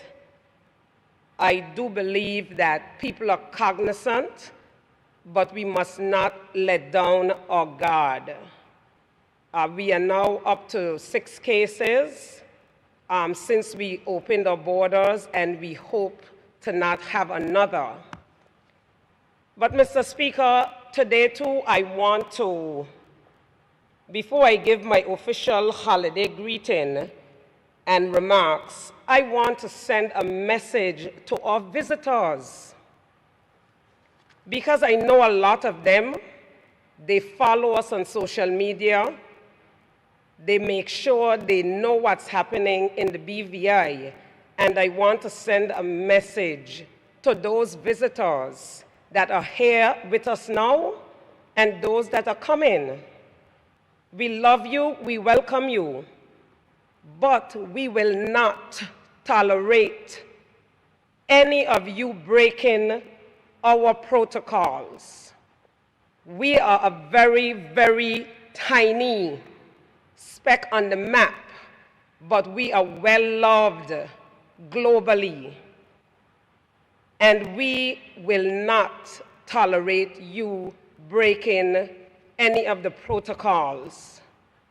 We have persons coming from places where human rights is a major thing, and we too here in the BVI believe in that, and everyone has their rights. But when you come to the British Virgin Islands, please do not break the law. We are a law-fearing society, a God-fearing society. We, for the most part, follow the letter of the law. And while you may come and you might be relaxed, you have to relax but continue to pay attention to what we have put in place, not only for our protection, but for your protection as visitors here in this territory.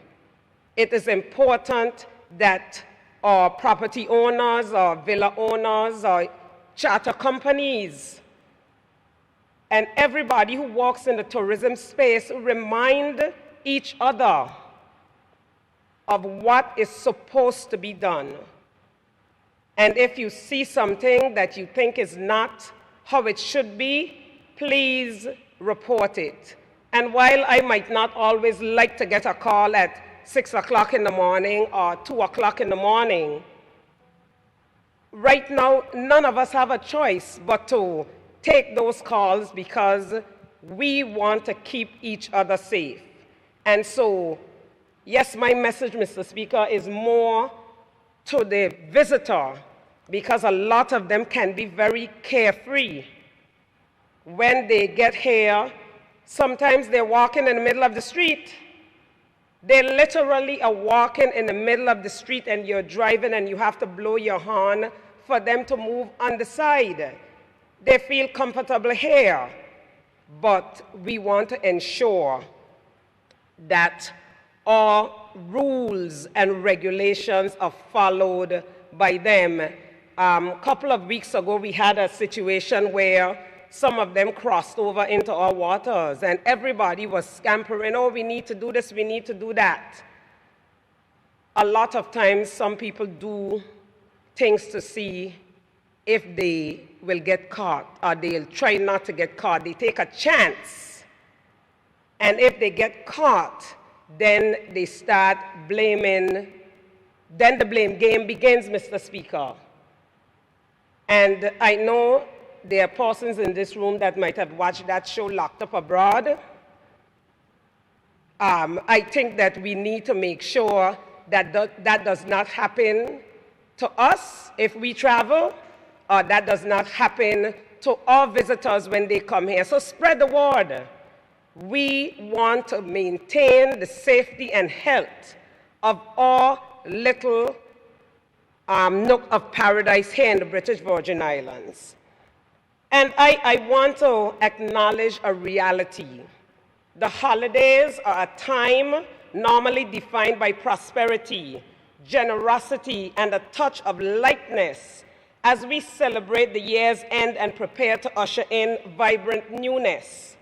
However, 2020 is a year on which a number of abnormalities have presented themselves, shifting the balance and upsetting to some degree literally every aspect of our lives. In the 12 months of this year, we have seen crises and confusion on a global level, hazards and disruption on a national level. And I cannot begin to imagine what some of you have had to go through in your personal lives, because the unique difficulties of this year did not mean that our annual struggles were foregone. None of us can say that during this incredibly challenging year, we did not worry about bills, or of illness, or of change. And Mr. Speaker, I know that there's no one in this room that has not been touched, from Irma and Maria, the floods before that, and now the COVID-19 pandemic. I too can sympathize with everyone out there, because it has touched me in a very personal way, Mr. Speaker, because we now have a one-income household, because my husband has not been able to open his business for 10 months. So when persons look at us and they figure that we're doing well, we're out there hustling and bustling, doing the work of the people, everyone here in this room, Mr. Speaker, has suffered in some way as far as the pandemic is concerned. But these are still the holidays, and I remind you that what God has set into motion, no man, no virus, no election, and no earthly threat can ever cast asunder.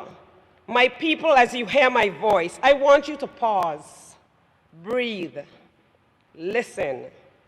If you are still enough, you will realize that there is a constancy in you.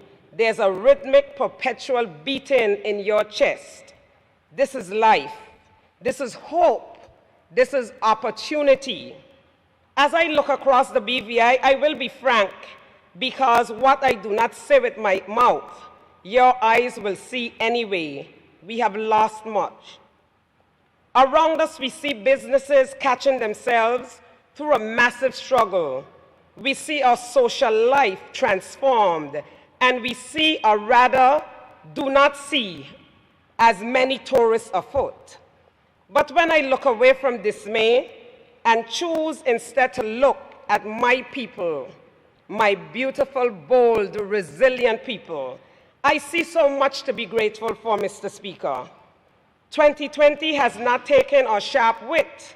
Still, our elders can give us a tongue lashing like no other, even from behind the mask. 2020 has not taken our love for our culture, especially our food. Even if it was on Facebook, we found ways to share our meals, recipes, and passions. 2020 has not taken our entrepreneurial spirit, even if it meant that businesses had to adapt and innovate to satisfy new markets and new needs. 2020 has not taken our BVI, because our BVI is not 60 islands, islets, and keys. It is not cruise ships and mega yachts or trust companies and law firms. Our BVI is us.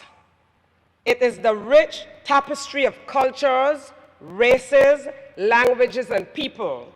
It is the gleam in our eye, the twang in our tongues, and the pride in our step.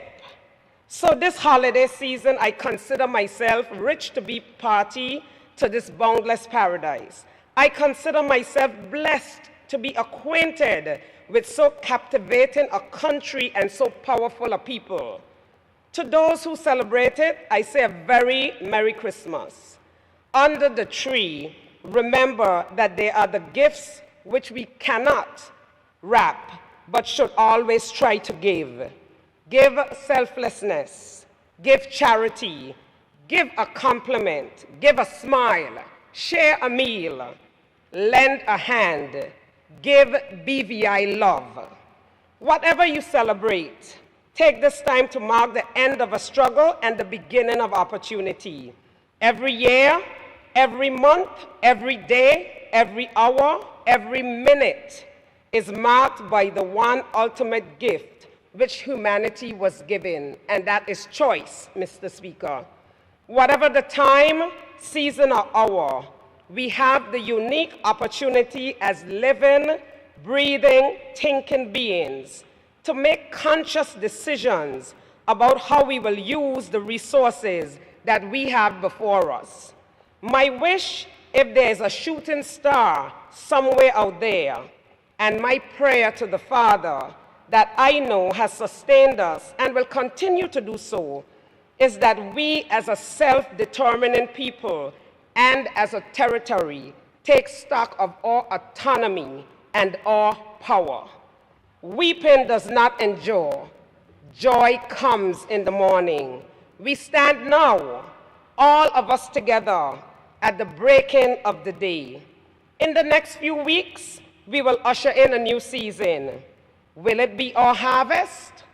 Ponder on this, because the choice, the gift to shape our own 2021 is ours. Thank you, Mr. Speaker. And before I go, sorry, Mr. Speaker, today is a very important day for us as Black people and for us as an overseas territory.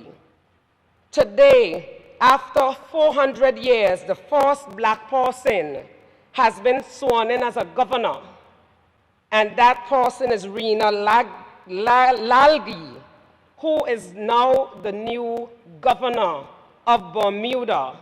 That is important for us as a people to realize. But we, Mr. Speaker, will not and cannot wait for another 400 years to have a governor that looks like us, that thinks like us, that understands what our culture is. And it is important that we embrace this historic occasion within the Caribbean today as Ms. Rena Lalgi takes up the position after 400 years and is now the first Black female governor of Bermuda. Thank you, Mr. Speaker. I thank the territorial member for her contributions. I now recognize the honorable member for the 6th District. Oh, sorry. I thought you indicated you wish to speak. Okay, moving right along then, I recognize the Minister for Natural Resources, Labor and Immigration, and member for the 9th District, the Honorable Vincent O. Wheatley. Thank you, Mr. Speaker, for the opportunity to say a few words today. I promise you I'll just go around my 15 minutes, but if I should go over, please forgive me. Mr. Speaker, I want to first of all bring condolences to all the persons who've lost loved ones since we last met. I've had quite a few in my district. And so it's never an easy thing, though death is a reality. It's never an easy thing to lose one. Even during the holiday season, there'll be funerals.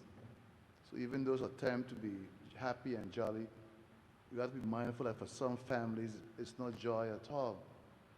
Mr. Speaker, I also want us to keep in our prayers and in our thoughts those persons who are hospitalized, who will not be able to spend time with their families and loved ones this season. I think of Eric Wheatley from Enegada. I think of Delita Walters from Virgin Gorda in the Valley. I think of Yvonne Daniel from North Sound, who's been in the hospital for many months now. We should always remember them, because sometimes when you're hospitalized, you are often forgotten. So, Mr. Speaker, I want to, at this time, bring season's greetings to everyone in the British Virgin Islands, especially those in the 9th District, who has given me the opportunity to be in this honorable house to serve to the best of my ability. Mr. Speaker, like the member for the 3rd said, there's much work to be done in the BVI. But Mr. Speaker, I prefer to look at the glass as half full rather than half empty. Mr. Speaker, we have done a lot of work in the last 21 months, a tremendous, tremendous amount of work. Mr. Speaker, we cannot get everything done in 21 months. And we shouldn't let the things that are undone overshadow those that have been done. passed legislations, we've brought bills to the House, we've done many, many things. Mr. Speaker, it's been a very, very busy 21 months in this House. I think we have, number one, we have a record number of cabinet meetings. If I'm not mistaken, Mr. Speaker, I think we're over 100 for this year so far of meetings. Because of the nature of the times under COVID, these are unprecedented times. And persons are under a lot of pressure. And those persons would like to see us mingle more in the community. Sometimes we have to meet to discuss the issues and how best to resolve them.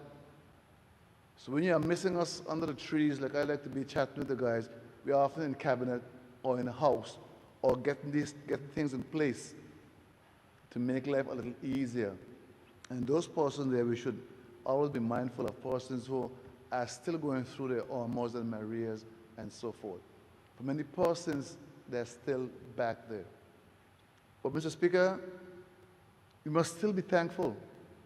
For no matter how bad things are at this moment, they could always be worse. So we must give thanks. So I ask persons this Christmas, find something to be thankful for.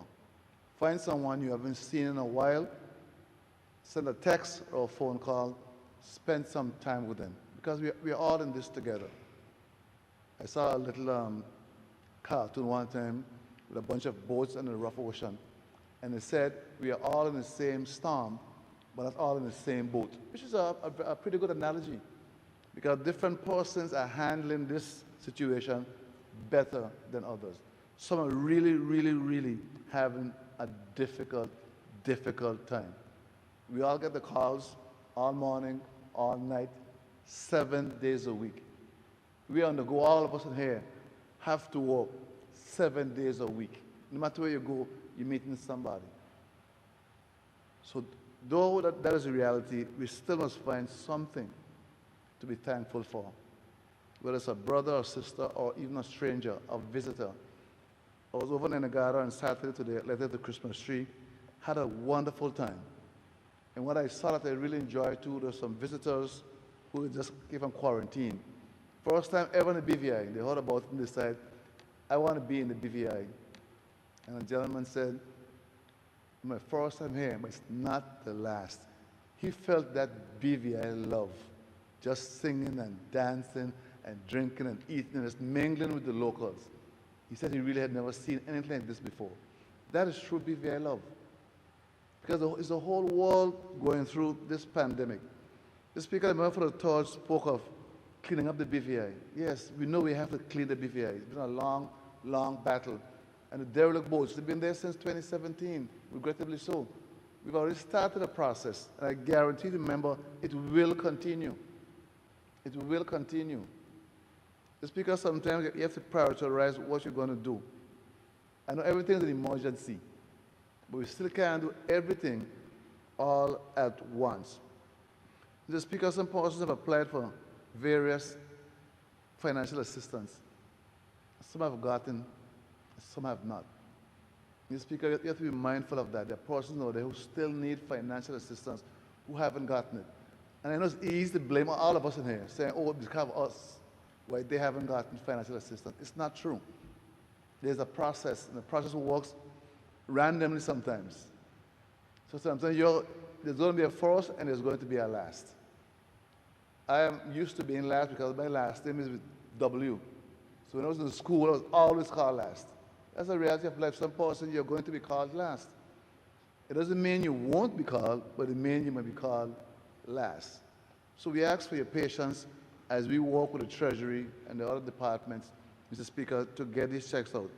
Mr. Speaker, while I'm giving thanks, I want to give thanks publicly to all my fellow ministers and all the team members here. Because this is a team effort getting things done in the BVI. And it's all of us working together. Minister of Health doing his health things, Minister for Transportation doing his thing, Minister of Education doing his thing, the Premier, and all the backbenchers working in all the districts. They work in all the districts as a team, making sure we do the best job we could do given the circumstances. It's not the best job we'll ever do, but it's the best job we can do right now given the circumstances. I know for some, No matter what we do, it's never good enough. Mr. Speaker, we can't worry about that. We have to keep doing the best we can do every single day. We must give our best every single day. All of us here sleep well at night. You know why? Because from the time we open our eyes, we are here working for the people. Mr. Speaker, what I found out though is that different persons in the community have different ideas as to what representation means. I find it a bit amusing because what persons call representation is very different to what I thought representation is. But in essence, it's meeting persons' needs. If you're going to meet persons' needs and everybody have different needs, you have a lot of different needs happening at the very same time. So somebody is going to be first again and somebody is going to be last. We recognize that, but Mr. Speaker, we guarantee all of you will try our best. We know we can't help everyone at the same time, but we're going to get to you at some point in time. That, Mr. Speaker, is our pledge to the people who sent us here. Mr. Speaker, I also want to give thanks to all my department heads in all the departments. Immigration. It's a department that's often criticized. It's only now, under COVID, I'm seeing a little more positive things with how they're performing at Shellis Bay. They're welcoming, but they're firm. But they're very, very welcoming and very, very professional. But they're still firm. Nothing going to slip through. I want to thank the labor persons. We have Acting Commissioner, Ms. McLean. Hopefully, we'll get you out of Hollywood soon and get you in, who's doing a fantastic job with labor. Mr. Speaker, NHI, I want to thank Rai Barry and his team at NHI.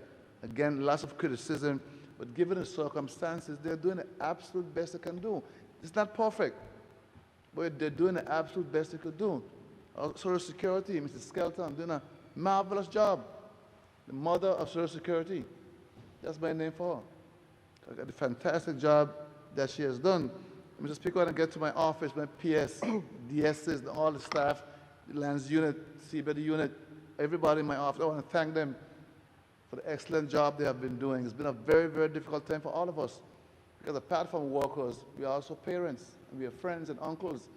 We have to balance work and balance life. Mr. Speaker, it may seem an easy thing, but I guarantee you it is not. Then, Mr. Speaker, I also want to thank my very capable personal assistant, Ms. Samantha Stevens. I do not know where I'll be without her. She's my right hand, my left hand, eyes, ears, everything. She is there 24/7 with me, making sure that the needs of the people are met to the best of our ability. I also want to thank my committee and the guys who support me in the district, making sure they go around and things are happening in the district. Mr. Speaker, I want to thank the Premier for making all the funds available for all the things I see going on in the district. You see little snippets here in the news sometimes. You see Brigada Flax, through partnership with donors, who's going to be one of the biggest solar producers, energy producers in the BVI. I was there a few days ago. That's what we call transformation, because we spoke about that we want to go green. Well, going green means you're going to consume less fossil fuels, and we're leading by example. There's going to be third government building in the undenied district with solar energy or solar panels attached to it. We have the Robinson O'Neill Memorial School. We have Brigada Flax in the valley, and we're going to have Enagada coming on stream soon. Mr. Speaker, we must leave fossil fuels and move more towards renewable energy. Mr. Speaker, the work at Brigada Flax continues, and I love all the innovations they're putting into that new space up there. That when the kids are having in class, in person learning again, you're going to find a brand new refurbished space. Mr. Speaker, that's BVI love. Come down the road, Jeffrey Kane's Arena, Summer Jam 2021. We're going to get the protocols right for Summer Jam 2021. I thank the RDA for managing that project. You come across a little further over, and you meet the Flax and Vanderpool buildings, both under construction. Mr. Speaker, they're adding new spaces there so we can have more services for Jangada.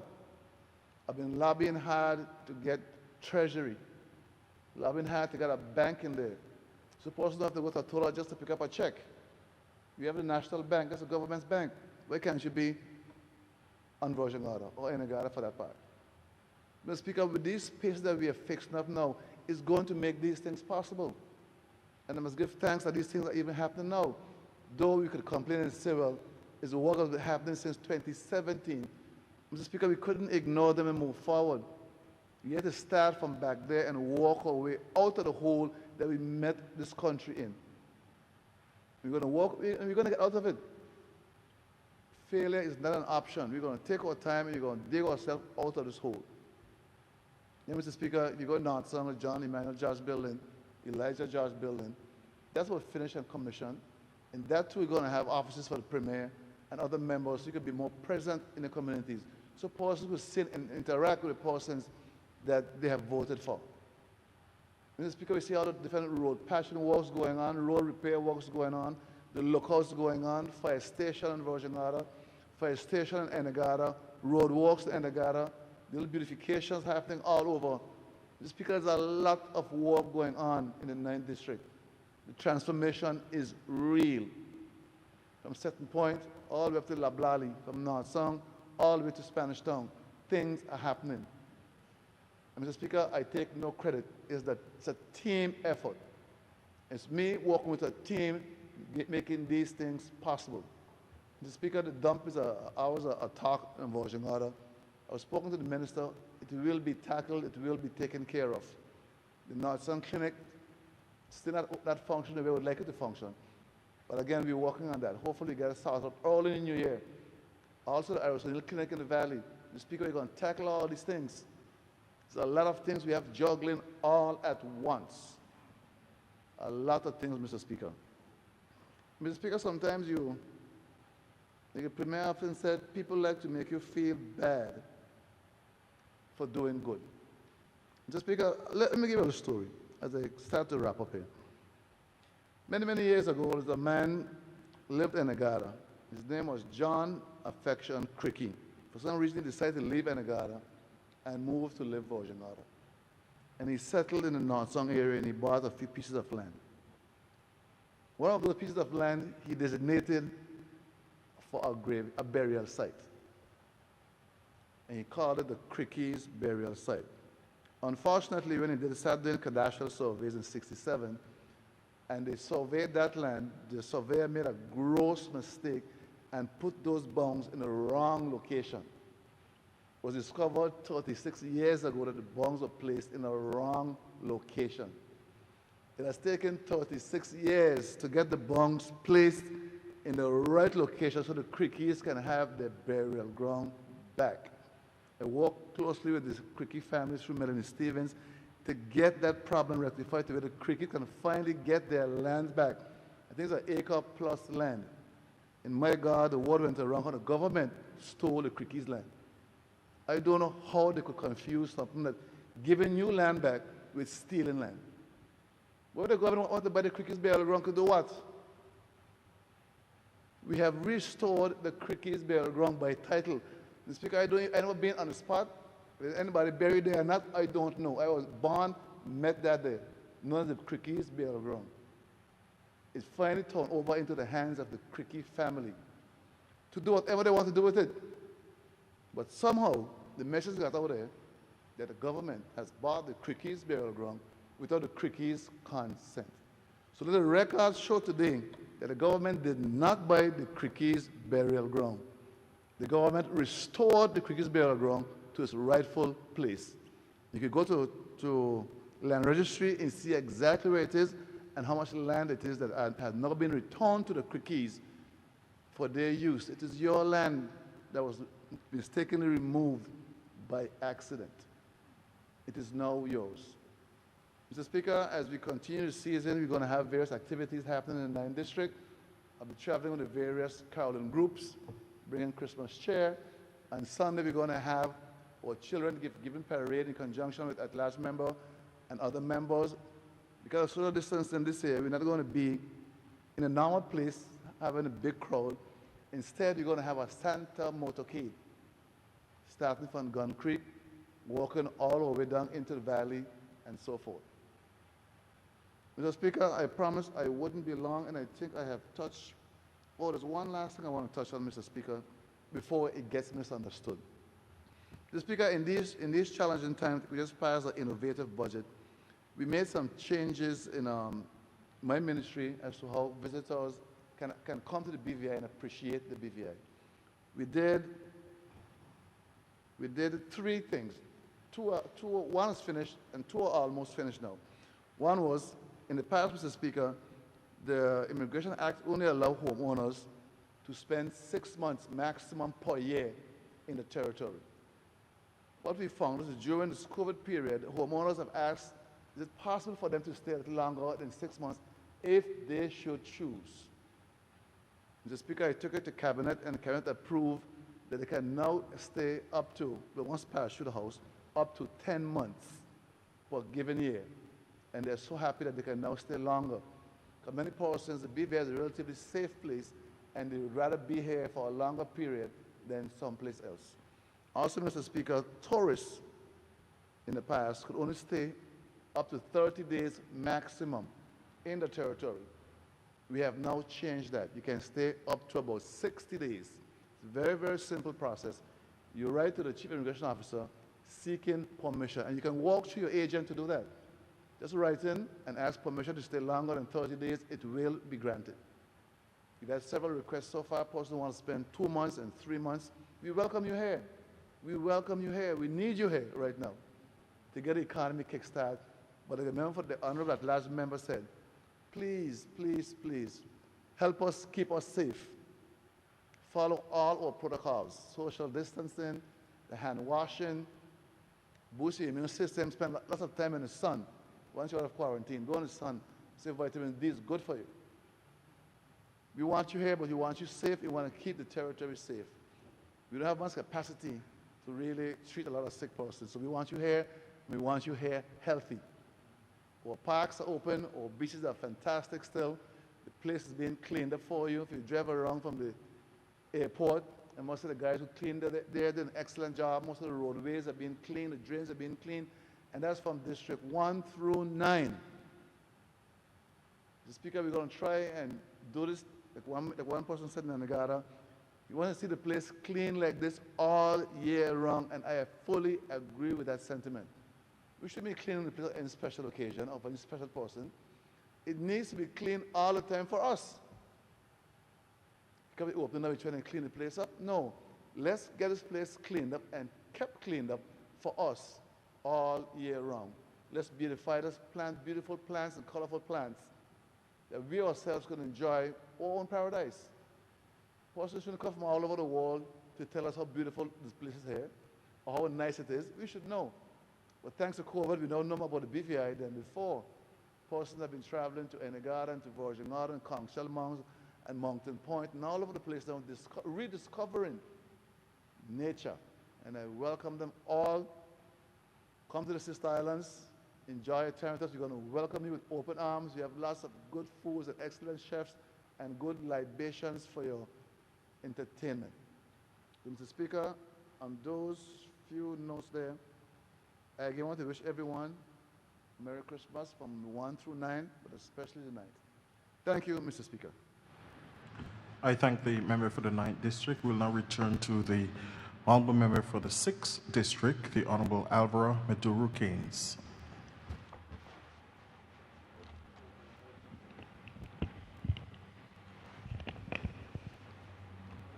Thank you, Mr. Speaker, for allowing me to bring short Christmas cheers to the people of the Virgin Islands, especially my district, District 6. Mr. Speaker, we are here yet again to celebrate this Advent season, the season where God sent His only Son on this earth to teach us His ways and to remind us of two commandments.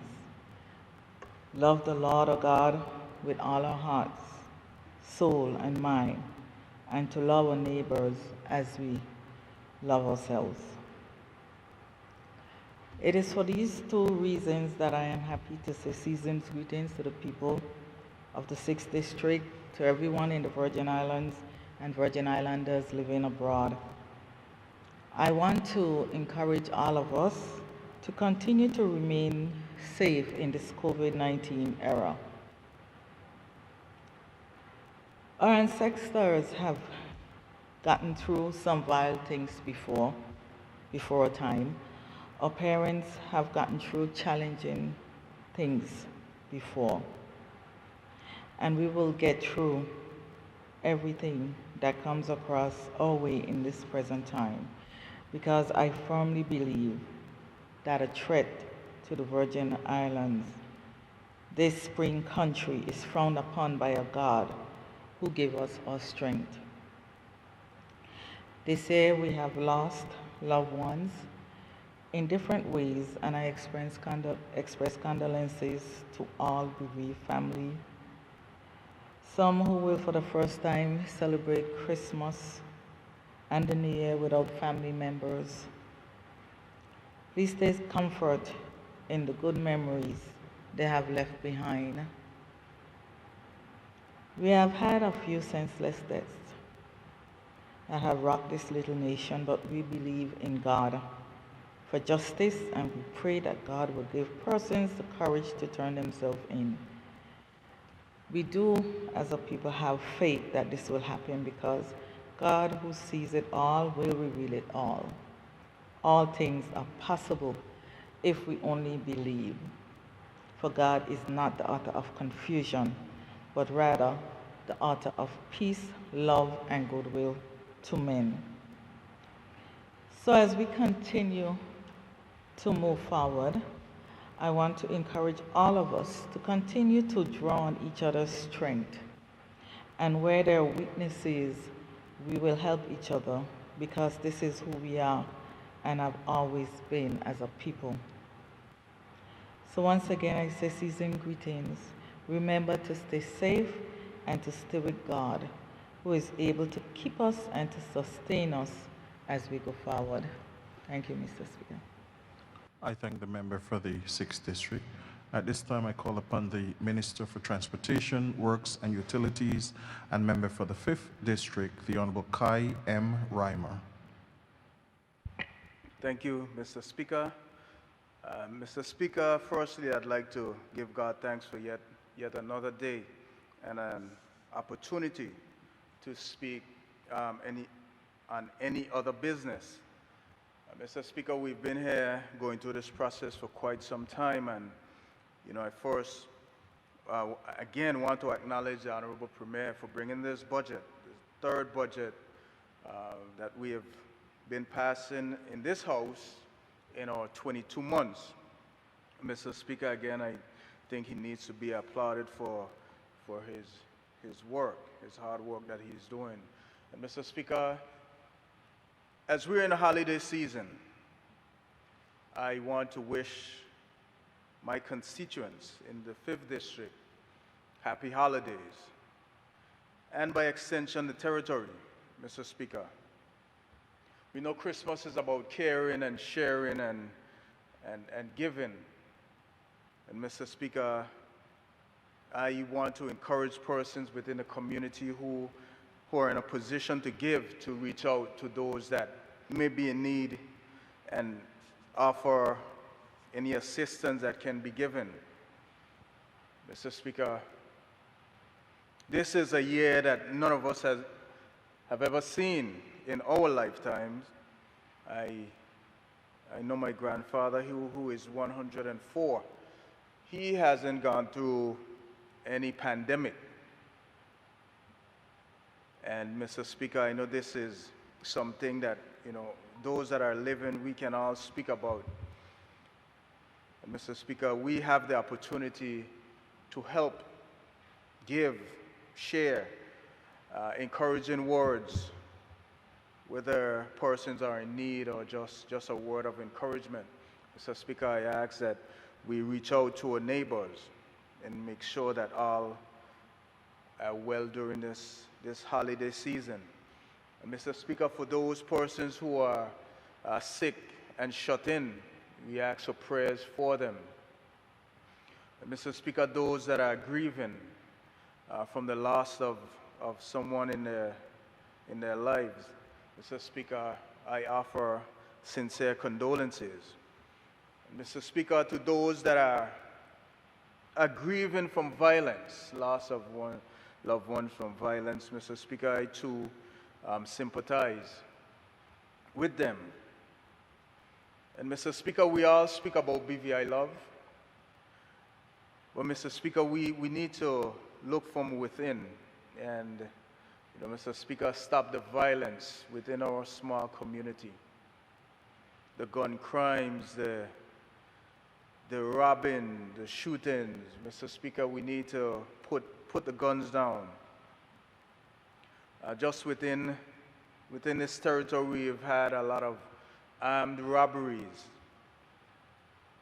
and so forth. Mr. Speaker, I ask that, we be mindful and, stop the violence. For those persons within the community that think that they need to revert to violence, I ask that they reconsider. Because we're a small community, Mr. Speaker, and when we know that, or when we are unsure that persons around us that are walking around who may be killers or, with this violence, Mr. Speaker, it's a bit troubling. Mr. Speaker, as a leader within this community, I ask that, we reconsider that behavior. It only affects us negatively. Mr. Speaker, and as this season comes around, on behalf of, my family again, I want to wish everyone a happy Christmas when that time comes around, and a prosperous 2021. I remember when you were here last year, I know those same words were echoed. And I think about those persons that are struggling, the businesses within the community who are struggling at this time. And Mr. Speaker, we hope for a more prosperous 2021. So, Speaker, as I heard the member for the 3rd speak about the Accountant General and the years of acting, Mr. Speaker, I'm not sure if he mentioned, but I was the one in Standing Finance that asked a few questions on her behalf in regards to her position. And her superiors at the time give various reasons and so forth. Mr. Speaker, the member would know that I lobbied, and I will continue to lobby for the Accountant General and many other persons within the civil service who have been acting for a number of years, Mr. Speaker, for them to be regularized.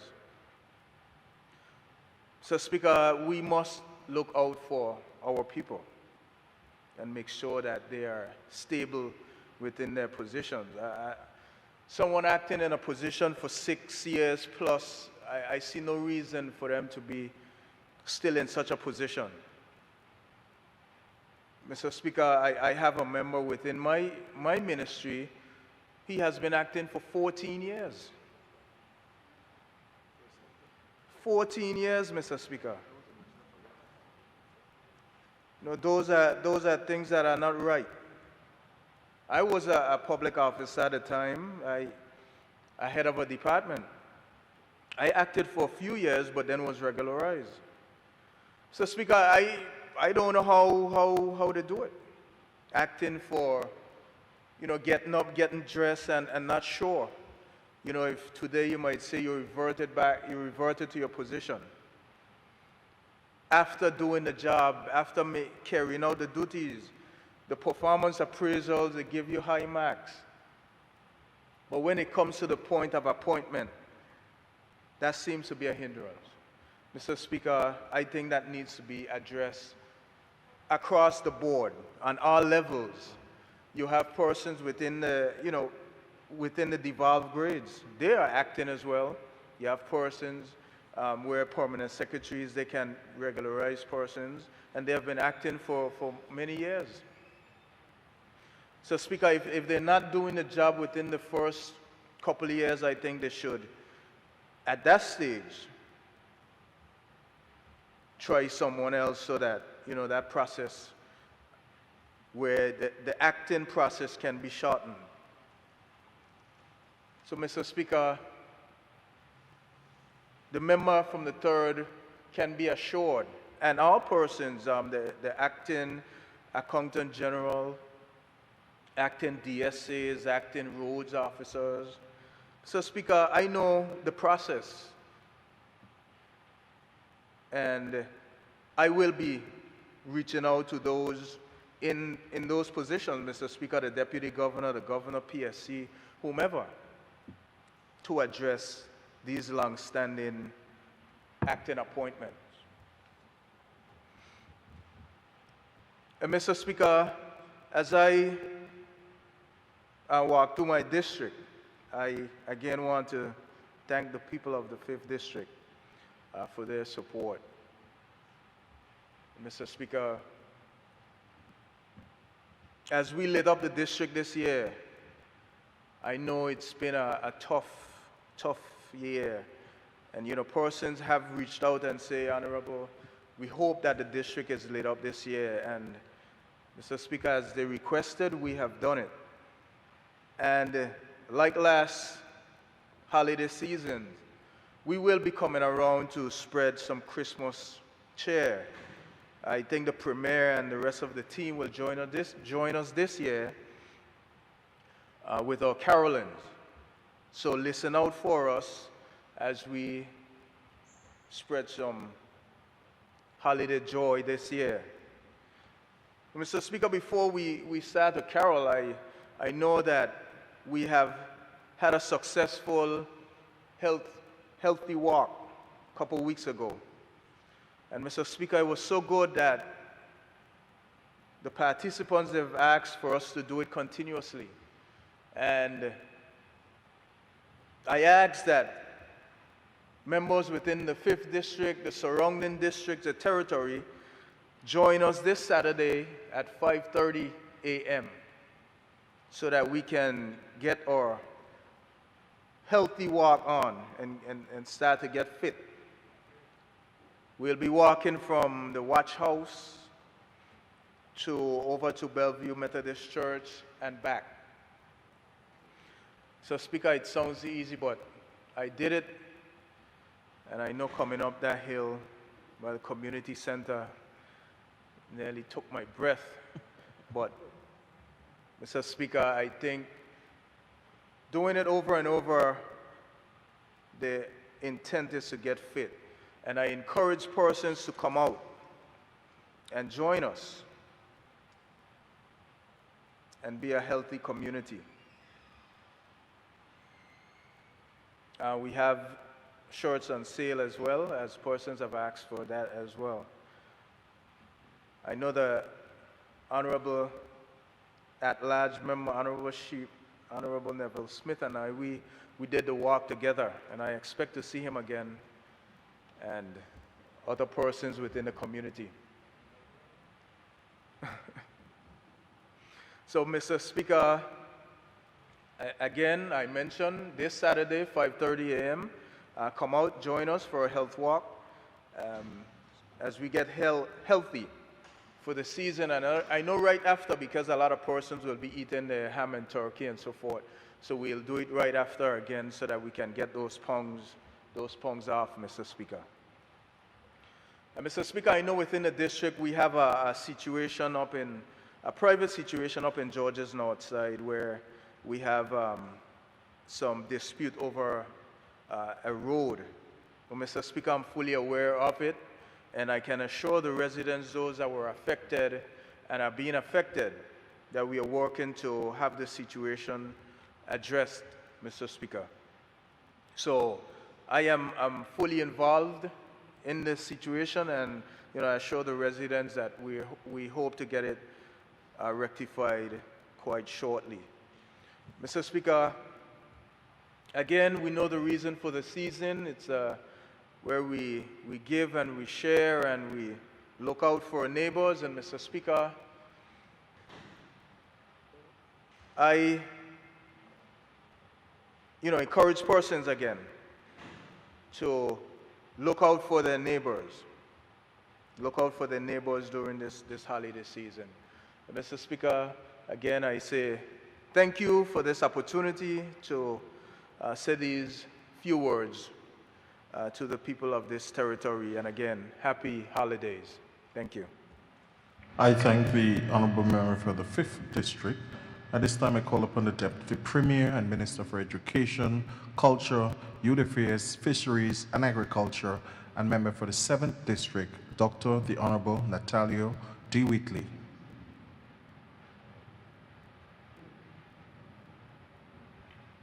Thank you, Mr. Speaker.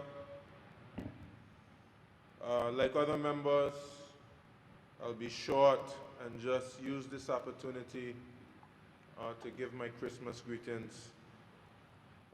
Mr. Speaker, I want to thank you for presiding over the House of Assembly in a distinguished fashion that you do. You do a good job.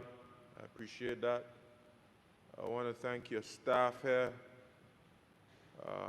I certainly want to thank the clerk, the deputy clerk, the, what do we call it? It's not stenography, is it? Hansard. The Hansard, yes, Hansard officer. Brother Linton, who deals with the sound and the equipment, and Brother Cox and his team for for making sure persons in the community can hear us and see us, and Brother Foy here, Sergeant of Arms. I certainly want to recognize the Deputy Speaker as well for the role he plays, and everyone else, the council officers, everybody at the House of Assembly for the wonderful job they're doing. I certainly want to thank all the members for how they have supported me here in this role that I'm happy to be in. I want to thank the people of the 7th District for allowing me the opportunity to come here as a young man seeking to serve the community, knowing that as a young person, I have to learn, and I have to make mistakes, and I have to get hang of the job. And persons in the community have certainly been encouraging and supportive, and we have been able to get some things accomplished in the community, and we look forward to so much more things, because as we grow in the job and gain more experience and get an opportunity to ask advice of persons like Honorable Fraser, a veteran in the House, senior member of the House, and Premier Honorable Foy, you get that kind of training, because these guys have been an institution in the House of Assembly for so long. If you just get close to them, you'll pick up on some things and you'll observe them. So I want to thank the two most senior members of the House, the Premier and the member for the 3rd District, and certainly the member for the 4th District as well, being here for a long time. I want to give sincere Christmas greetings to the whole Virgin Islands. I want to also recognize persons who work within my ministry, permanent secretary, and every single person who works in the Ministry of Education, Culture, Agriculture, Fisheries, Youth Affairs, and Sports. Every single person who works there, and all the departments, and all the statutory bodies. I also want to thank those persons who support me in the district. I have a district committee. I want to thank them for all the hard work that they are doing in the community. A lot of that work is volunteer work. They don't get paid for it. It is really just out of a love for people that they do it. 7th District, we also have a response team. responding to different disasters, whether it's natural disasters or man-made disasters. I want to thank the response team for all the work that they are doing through this COVID-19 period and in preparation for any hurricanes or anything like that. And all the other people in the community who play a role, whether they're formally a part of a committee or not. I certainly want to give special greetings to the elders in the district. I know it's a difficult time with COVID because, of course, things are not as before. Perhaps those persons who support the elders are having a difficult time themselves. And because of the social distancing and so on, perhaps maybe there are less opportunities to get together with the elders in the community. I just want to let them know that my thoughts and prayers are with them, and whatever I can do to make life a bit more comfortable, whatever is within my means, I will seek to do that. Mr. Speaker, it's been a difficult year thus far because of the COVID-19, but we have to remember that we have a lot to give thanks for. We've mentioned it before, but I'll mention it again. This was the most busy hurricane season in history. We went into the Greek alphabet, but we did not have one impact here in the Virgin Islands. We give thanks for that. And our thoughts and prayers are with our brothers and sisters in Central America and other places that experience a great deal of flooding and things like that. And our thoughts and prayers are with other places in the world who are being really devastated by COVID-19. I think we often take it for granted, Mr. Speaker, what's happening in the rest of the world. There's some persons who are here in 2019 and 2020 simply because of a virus. They're gone. And I certainly take into strong consideration what the member of the 3rd District has said about us being vigilant and diligent here in the Virgin Islands, and we cannot afford to lapse. And I must admit, Mr. Speaker, in some instances I have to tell myself that as well, because we here, Minister of Health done, and HEOC team and everyone else done such a good job that sometimes you might even forget that there's something called COVID-19, because they've done such a wonderful job here. But we cannot forget, it's out there, it's lurking, and as we have opened the territory, we see that we have gotten cases which were expected. You know, we said it a number of times. We're going to get some cases. We have to make sure we have systems in place to capture those cases.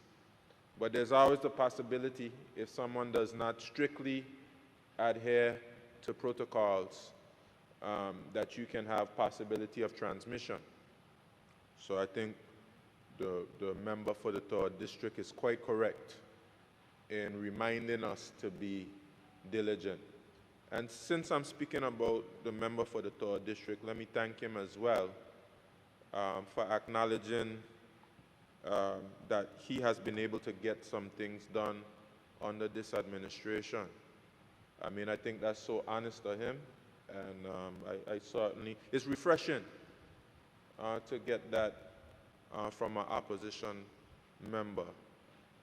And I think it is actually the case for other opposition members as well, but they're not as forthcoming in revealing that in this type of setting. And I think it shows that the member for the 3rd is a real statesman. All that he was not able to accomplish the 8 years before this administration came in, we're going to work hard to make sure you accomplish that, because it's not necessarily for you as a member, it's for the people of the 3rd District, and they should not be made to suffer. And I'm not sure how we got to the point 8 years before we came in that we're letting a whole district of people suffer because the member just happens to be in the opposition. We can't allow that type of thing to continue, and I'm glad that we've torn that around now. And we're going to continue with that. I see that the 4th district is getting a lot of love now as well. I've seen a lot of action going on in the 8th and the 2nd districts because we are one BVI. We must never forget that. And I think that really starts with the leadership, Honorable Andrew Foy, who were with you over there for those 8 years and knows how it feels to be in an opposition district and not get the attention that you deserve. So let's never return to those days. Mr. Speaker, that's about it for me, surprisingly. I spoke a lot last night. I said what I had to say. Let me just say that I'm glad that we got the budget passed, and I'm looking forward to accomplishing a lot with this budget. The people of the Virgin Islands, we have a lot to give thanks for, but it doesn't mean that we have to take our foot off the gas. And even though we're dealing with COVID-19, we're very ambitious about accomplishing our agenda. And I'm looking forward to work very hard for the people of the 7th District and the people of the Virgin Islands in 2021. Well, we're not stopping. We're ending the year strong. The premiers, you can be probably termed a workaholic. But we're going to get some things done because we have a hard-working leadership, and all of us are hard-working as well. So I'm looking forward to continuing that hard work into the new year. Thank you, Mr. Speaker. I thank the member for the 7th District. I recognize the Minister for Health and Social Development and Territorial Member, the Honorable Carvin Malone.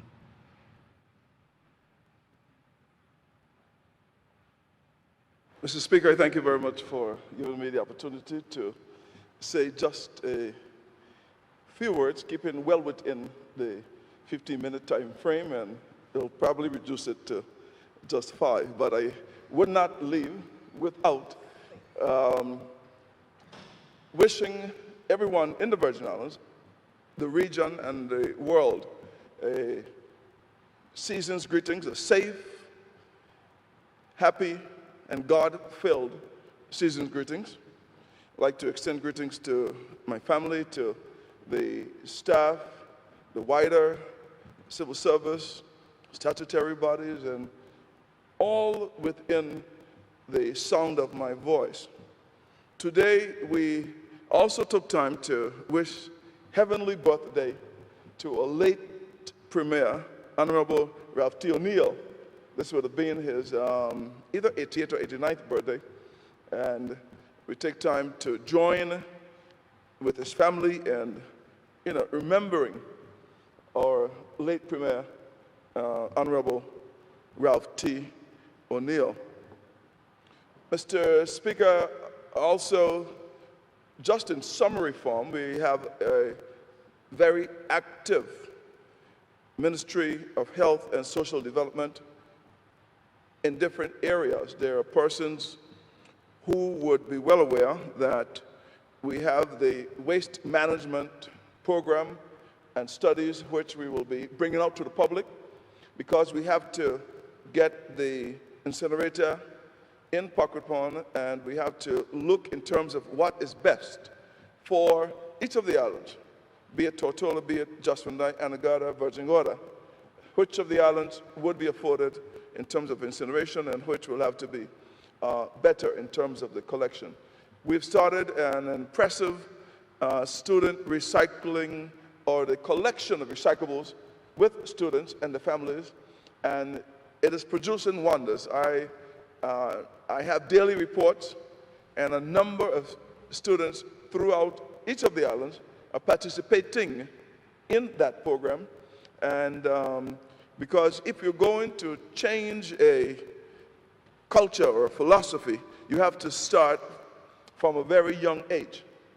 So this particular program, which would yield about 16 laptops as gifts and prizes, if you remember, we had made announcements of it last year, February or March, just before the entire pandemic period. But, Mr. Speaker, because of the era that we were in, we were unable to get it done, but it is in full swing right now. And we ask that folks look out for more details, but we would get this continued. Mr. Speaker, we also have a number of exciting works because there is a group, Up With People, who has this very important song, Till Everyone Is Home. We have signed over 30 home repair programs that we're going to bring out come January. Some of them will start very early January, some in February. But we started out the program requiring up to $45 million. We got some, we make use of it, we stretched it as best as we could. We have others we signed, and we're going to be signing others as we go. But there are more requests than there are money. So there are criteria that had to be set, and though difficult, the fact is that there are certain criteria that I as minister cannot violate. It must meet with the actual specific criteria. So we ask those persons who have been damaged as a result of the hurricanes, and some of the persons, when the pandemic hit, it really dealt a crippling blow because whatever monies they were beginning to amass, they had to, they actually suffered as a result of it. And then, Mr. Speaker, there are other works because we have a lot of laws on the books that must be brought into stead because the 1977 Public Health Act, though it was crucial in it, there are some revisions that must happen. Suppression orders must happen. Quarantine orders must happen. But we also have another. We were able to pass the Red Cross. We were able to pass the Nurses and Midwife Act. We were able to pass the Public Health Act also. And Mr. Speaker, we have a lot more that we must pass, and we're going to put some dedicated staff towards getting all of our health and social development statutes, acts, regulations up to speed. This is critical for us because in time of pandemics, in times of disasters, whether it's DDM, whether it is a particular natural disaster of any kind or a health emergency, we must have the laws. We have the team that can handle it, and this is what the Premier has been mentioning all along in terms of making sure that we come up to speed in terms of what we have to take care of as a people. Now, Mr. Speaker, the fact remains that we're in the midst of a pandemic, and we have opened our borders. We have processes that are at work, and it is working. I have the hot off the press. When I left here, I went to get some updates just to make sure that our numbers and the details of what we have would be specific, will be true, and I had to meet with the team to make sure that this is done. So at the Dr. D. Orlando Smith Hospital, we have conducted a total sample to date of the 15th of 10,274 collected from 10,260 persons. Unfortunately, we have yet another 3 cases. So the total positive cases right now is 83. We've conducted 128 tests today. So of the 83, we have 9, a total of 9 active cases, 73 recoveries, and 1 death. It is fortunate, Mr. Speaker, that all of these cases have been done while in quarantine.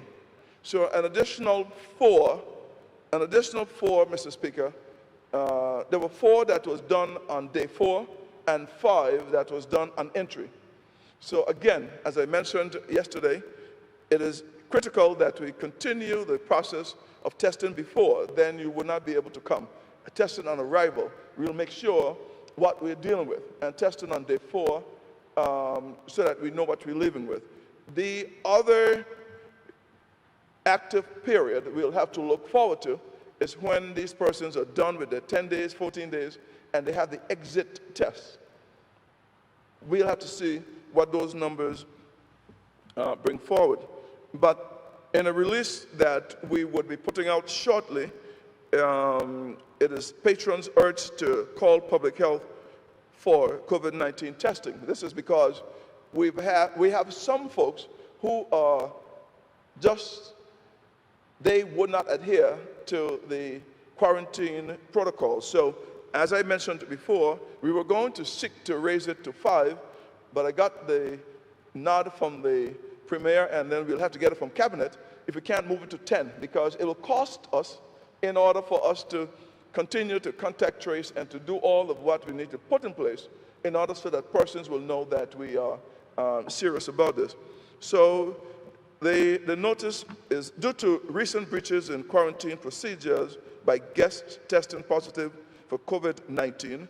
The Public Health Division of the Ministry of Health is currently conducting contact tracing and investigations. A number of persons have been contacted and tests so far have returned negative. The contact tracing will continue, but we urge any persons who patronize the following establishments are urged to contact public health divisions to be tested for COVID-19. This is the Willie T Restaurant on Friday, December 11th, between the hours 3 p.m. to 6 p.m. Purser's Restaurant located on the Soapers Hole in Tortola on Monday, December 14th, between the hours of 6:45 p.m. and 8 p.m.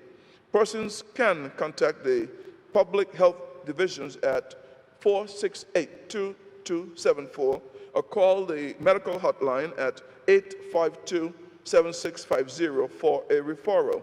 Testing is free.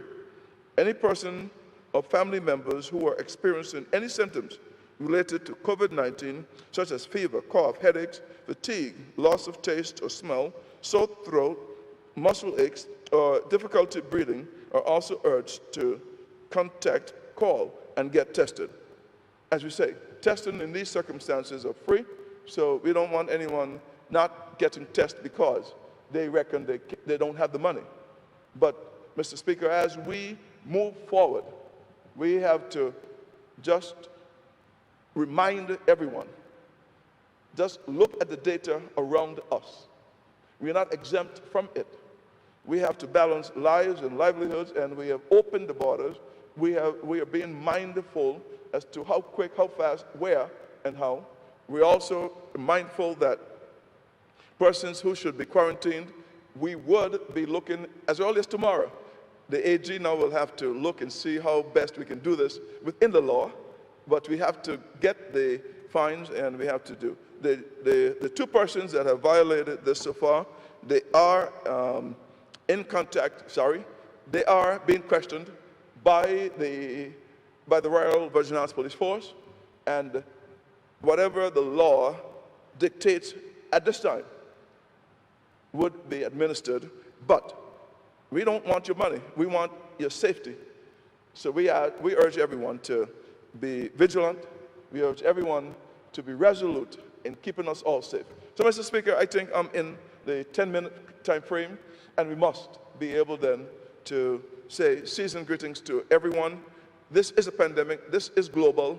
It would happen here in terms of number of cases. We would do our very best to keep everyone safe. You do your part. We'll do what we could to keep everyone safe. Thank you very much, Mr. Speaker. I thank the Minister of Health and Territorial Member, the Honorable Malone. At this time, I recognize the Junior Minister for Tourism and Territorial Member, the Honorable Sherry B. De Castro. Thank you, Mr. Speaker. I would just take a few minutes to join with my colleagues in wishing season's greetings to all the persons in the territory, whether Virgin Islanders, residents, or guests from District 1 to District 9. Truly, we wish you happy holidays, and of course, a prosperous new year when it comes.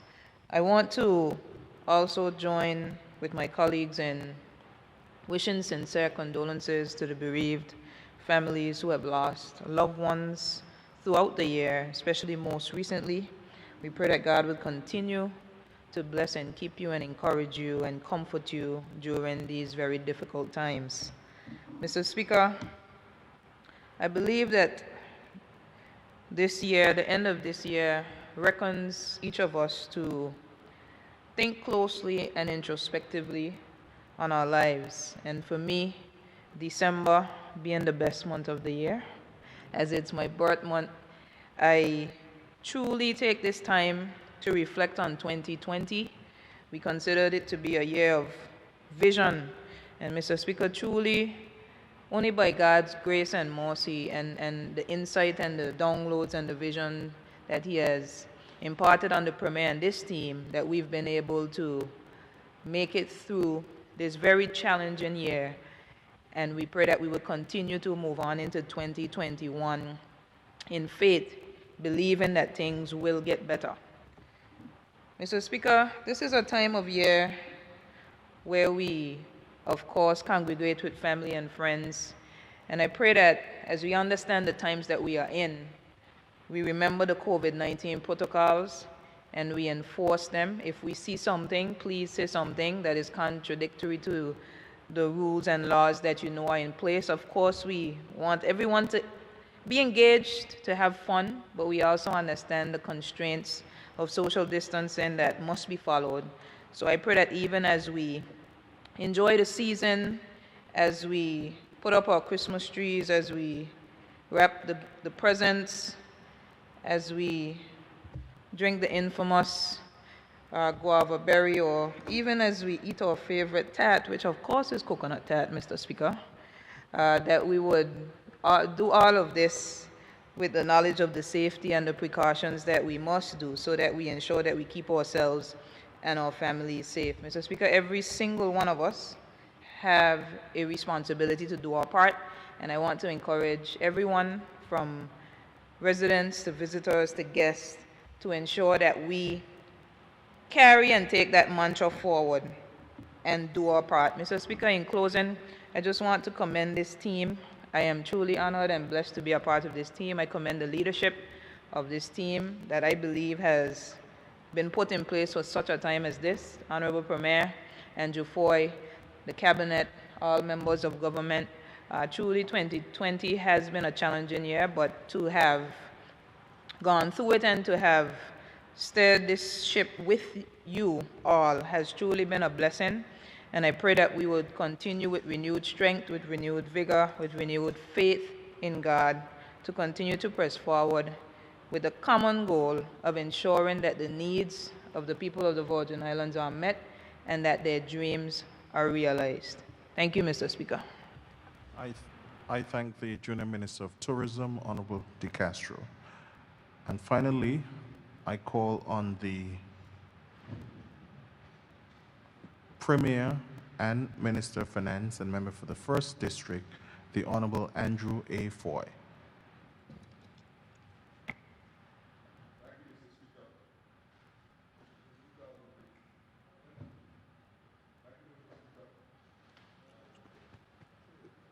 Thank you, Mr. Speaker. Thank you, Mr. Speaker. Mr. Speaker, like every other speaker, I'll be brief. First of all, Mr. Speaker, I think it's within line that my good honorable colleague, the Leader of Opposition, has called me and he has expressed that he was a little under the weather. And I told him that I would make sure that I announce it, because one thing I can say about him is that once he is not under the weather, he's always here, and that's a fact. So I extend the apologies on him on behalf of the Honorable House, and I commend him for respecting the House to the level of making sure that he sends his apology. It shows that despite our difference in opinions and methodology, the respect for the institution is there. So I wish him and his family happy holidays. So with that in mind, I also wish him all the best that he'll be back up to speed. Mr. Speaker, in my brief closing remarks, we have heard the Minister of Health inform us that we're up to 9 cases, active cases, 5 that have been come in through the airport, I think it is, and 4 that 5 that came in the airport and were tested on day 1, which was the test that we insisted. So they are quarantined, and then 4 that were tested on day 4. Mr. Speaker, and the Minister of Education rightfully said that we knew that we were increasing the risk once we opened the borders. So we put these things in place to make sure that when these results, God forbid, that positive comes, we would have them in a contained area. That's a safety net. It's not good to know that one of them left the quarantine area and went somewhere. But the good part so far, like the minister said, is that of the 16 persons that have been contact traced, that they happen to have been around, all of them have come out to be negative. And we pray, God, that whoever else, I think there's just a few more they have to locate and have asked to come in, that they'll be negative too. And I want to say this very blunt, that's totally irresponsible. It's disrespectful to the people of the territory. And you see, when, as leader, I told persons all the time that everyone wants the BVI to be like Burger King, where you can have it your way. And when I, as premier, have to put on my foot on certain things and say no, they start to say I'm a dictator. And the members on my side who know in the AAG know that I check so many things, I must be asking the same question but 10, 15 times. Because I know if it go wrong, the first person they're going to hold accountable going to be the premier. Everybody else going to be home sleeping. Even to them who didn't want to do some of what I told them, going to be home sleeping. And we put these measures in place, and by God, everyone been here working hard, adhering to everything, and then in comes somebody and decide that they're going to just leave the quarantine area and they're positive. There's nothing to hide under the bush. And now, thank God, thus far, all they have come in contact with is negative. In the contact tracing, I give our contact tracing team all the kudos, and thank God for that. And I pray, God, that all the others they find negative also. But it's irresponsible. And tomorrow is cabinet, and I'm going to be pushing for it to be $10,000. And if I could get it to 20, I'll push to be $20,000. It's foolishness. It vexes my spirit.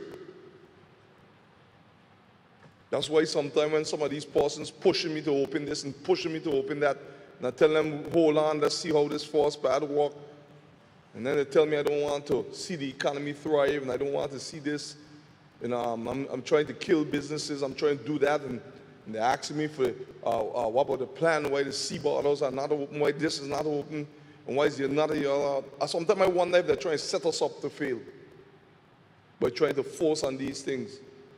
Yes, we know at some time we have to open, but we are small territory with 8 ventilators. And when persons come here to visit, that's why when I made the announcement here in the House and about visitors respecting what we have in place, and I was somewhere and someone called and asked me if you see on the news that they're ridiculing you about what you say about visitors coming. I said that I don't take too much attention to these blogs because an anonymous person blogging 7 times a day, 7 people doing the same thing 7 times a day ain't 49. And nonsense can be sense. That's why I come in the house and I always remind people, be careful who in the boardroom of your mind. Why did we make these measures, put them in place to safeguard the safety of our people, I could go to sleep like a baby because I know the intention behind them was pure. And I thank all the members who got up and spoke, and the member of the third, my good friend. Oh my, we have our little battles. I have a lot of respect for the member for the third. Spent 20 years with him. And today, we had persons with different functions, and I'm proud to say that we had 7 persons here at the time when we voted for the budget, 6 government members and 1 opposition, and he stood proudly with us, and he voted yes for the budget. I'm proud of my member for the third for sticking with me. He said yes to making sure we put the archives and did them into local government. He stood with us and he said yes. This is the kind of unity you need in the House of Assembly, that despite our differences, that I could have called a division of vote knowing I only had 6 government members and 1 opposition, and knowing that he's going to put country above self and voted for it. So, Mr. Speaker, it's that same BVI love that we must extend, and I thank God so far that, and I go back into this case, that all the persons that have been contact traced thus far are negative, but it's not news you'd like to hear. It's not good news. Not that the news is not good alone, but to know that persons think that they could get away with sneaking out from the quarantine area and won't be detected. And then to know that persons would even attempt to get out from quarantine area, knowing full well that they have to get their results and what they need to do to make sure that they're negative before they leave. Mr. Speaker, I've never seen nothing like this yet in my life. Most of the people in the BVI, well, not most, some of them, whenever you tell them about going to work, they say they ain't able. Going to school, they ain't able. You tell them quarantine for a couple of days, they want to get out. Just to save the life for 4, 5 days. First it was 14. Now I know some of the frustrations, but to take a few days to make sure you're safe, that you're safe, and keep everyone else safe, can't take not now for your life, man. It's 365 days in a year. You just need 4 or 5 of those days to make sure you're safe. And then it's like the whole world falling down.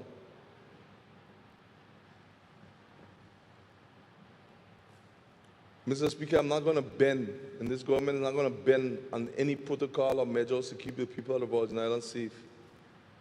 And I'm not going to bend to any visitor, although we need the tourism dollar to do what they want when they land and don't adhere to our rules. It's not going to happen while I'm premier. I don't say it to sound tough, I say because that's a reality. And that's why I thank the member for the tour when he reinforced the seriousness of COVID when he was speaking today. And letting persons know you wear your mask. We all have to make sure that we all be conscious of it at all times. It don't matter your status, whether it is me or who. If you see somebody slipping, pull them up right away. If you see me slipping, pull me up right away. Because it's for all our safety. Let's not become complacent. If you're in a setting, wear your mask. It doesn't take much. Stay 6 feet apart. Let's try to do what we can. Yes, it's a hard adjustment in for us as a territory because of how we live, and we all have to adjust to it. But even if, with all of that said and done, if you're quarantined, stay there. Stay in the quarantine. Good thing we have the detection to pick up when they left, but the point is they got out. And when 1 or 2 places, and so most of those persons, like I said already, where they went is negative, but that's not good. How we explain that? What you going to say? You didn't know that you were in quarantine? How are you going to explain that to anyone? You're sorry? in America right now, this morning I was speaking to some friends who have a nurse in America, in Philadelphia. She's now with COVID-19. And she said 17 nurses on this ward where she works have COVID-19. And she said she don't know how she got it because she was doing everything, washing her hands, having her mask. She was trying to be as protective as possible. She still ended up with it. And like she had preconditions. It's affecting her very heavily. So I got the message this morning, and I stayed in my Jeep, and I actually called to see how she was doing because, you know, she lived here for a little while before they moved into Philadelphia. And that touched me. And she said, Premier, COVID-19 is real. It's real. And you could hear that she's already suffering in her voice.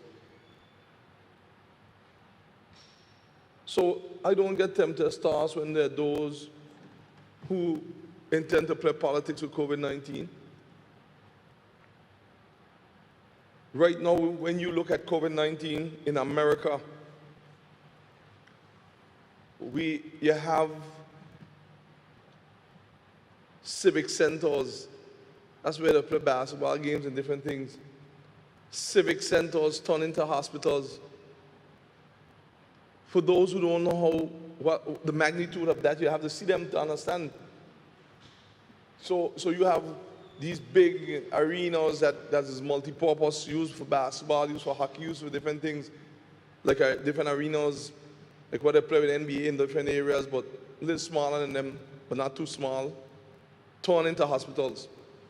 But worse yet, in America, that you're seeing that parking lots are torn into hospitals. There's so many people now that some of them don't even have tents. I'm saying these things because somehow we are becoming complacent. We're becoming complacent. I don't mind, which I do mind, even when we do slip a little bit and we're caught in a moment we should have a mask or whatever. That is not something we want. But I go back to something the member of the third said. When you do speak to some of them and tell them, make sure that you have your mask, the response that you're getting isn't one for some of them, or people saying, well, okay, I'm sorry, I forgot, let me put it on. You could deal with a response like that. But then when you hear things that COVID ain't here, COVID making up these things. I even had some people say, don't mind for you just trying to control hair through COVID. I said, well, what in the world I have to do with COVID? So I say these things so that we as a people could understand that God has been good to us in the territory, but he only could help those who help themselves. The good thing is the majority of the persons in the BVI have been adhering to all the measures, and that's the reason that we are at the level that we are at. The 9 active cases are imported cases, but 9 cases nonetheless. And we're going to make sure that we're monitoring to make sure that persons stay in their quarantine, to make sure that they honor the commitment when they come to the territory, so we don't have any community spread. We have no evidence of community spread at this time, but the contact tracing continues to make sure, double check, triple check that is not so. So I urge everyone under the sound of my voice to take COVID-19 very serious. I was watching CNN a few nights ago, and when you hear some of these cases, if you don't get emotional, you're not a human being. I saw one young man whose mom and dad had COVID and they died a week apart. And his grandfather and grandmother who got it died a few weeks later. Left him alone.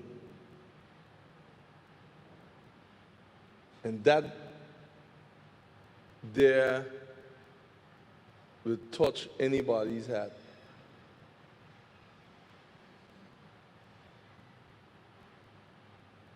That one was touching.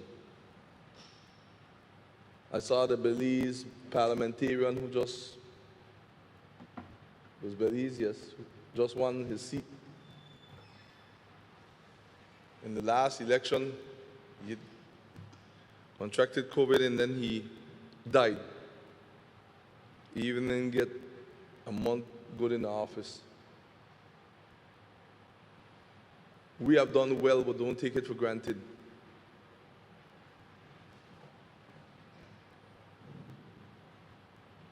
And I commend the health team, the HEOC team, BVI Health Services Authority.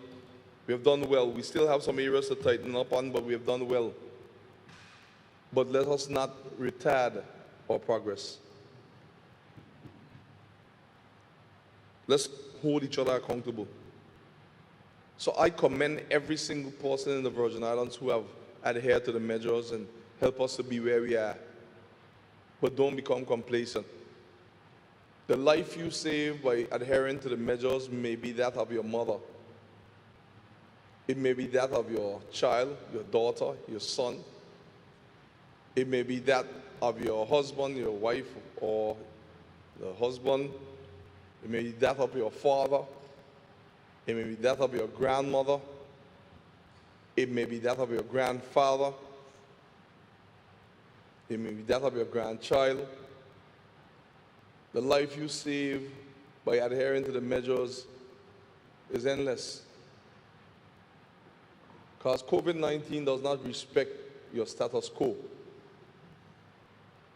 And that's why I told them that whether you are challenged financially or you have a lot of money, don't come looking for special privilege from me as the leader with COVID-19. Adhere to the protocols.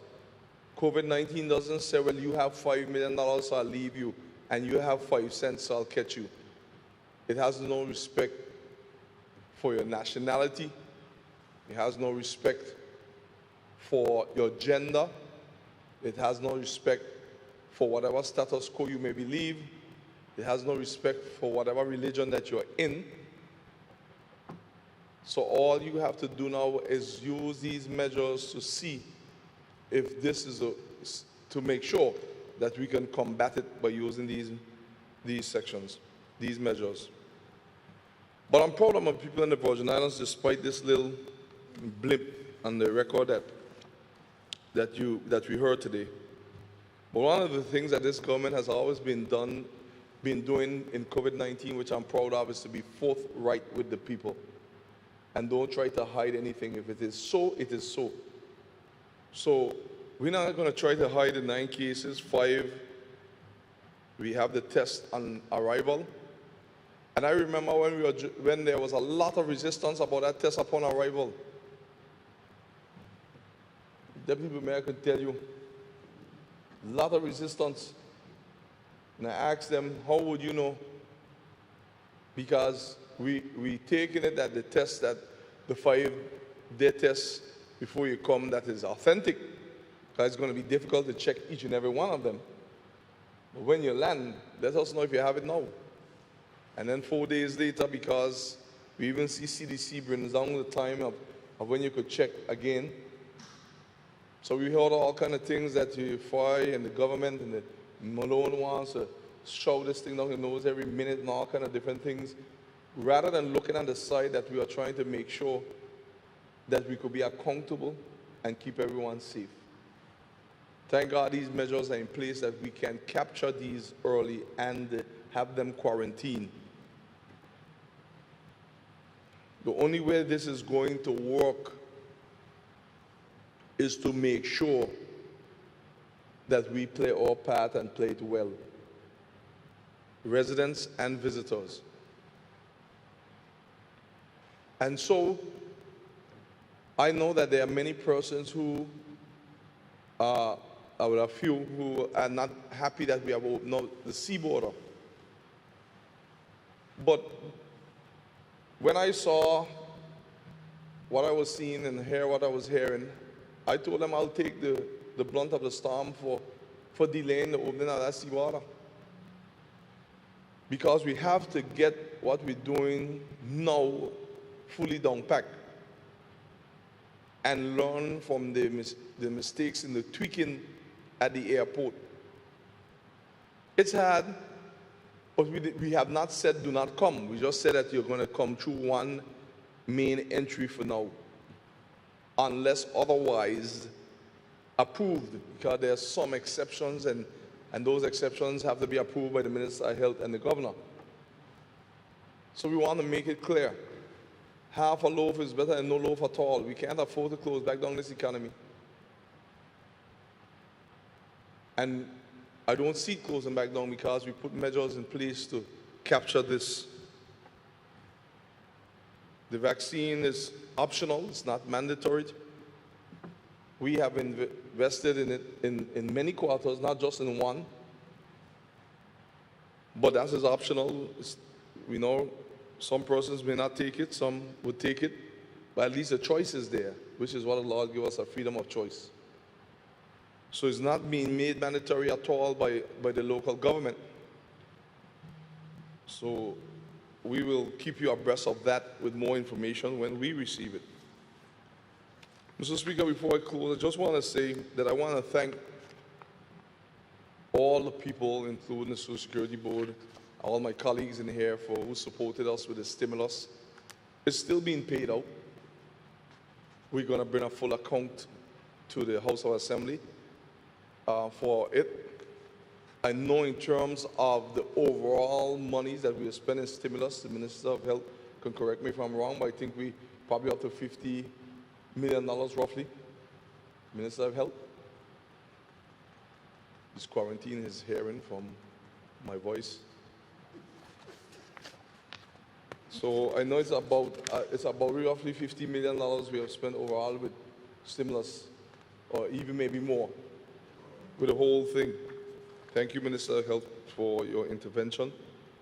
And we have also, in terms of the fishing, the farming, the churches, the daycare, the businesses, I know for sure so far we have had close to $14 million in stimulus paid out.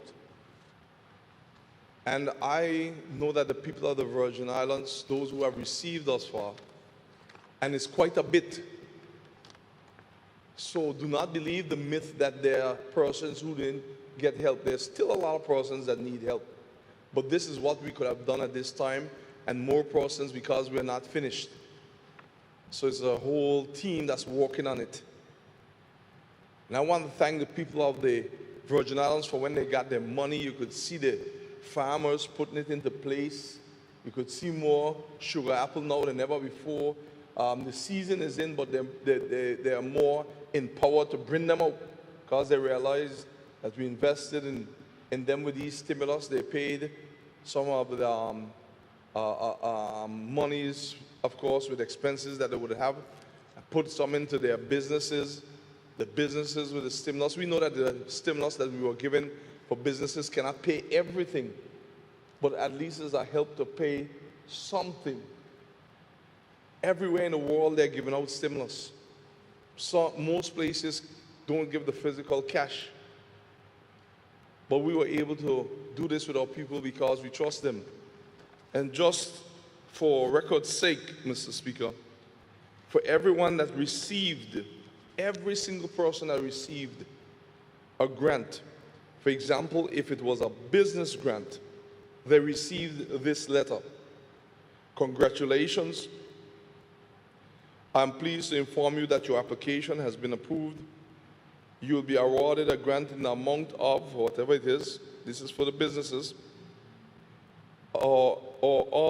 Offer of this grant requires you to, one, assist the government in evaluating the program by completing the required surveys, participating in focus group discussions and interviews which will be carried out periodically during the implementation and program assessment periods. Two, attend training programs organized by government.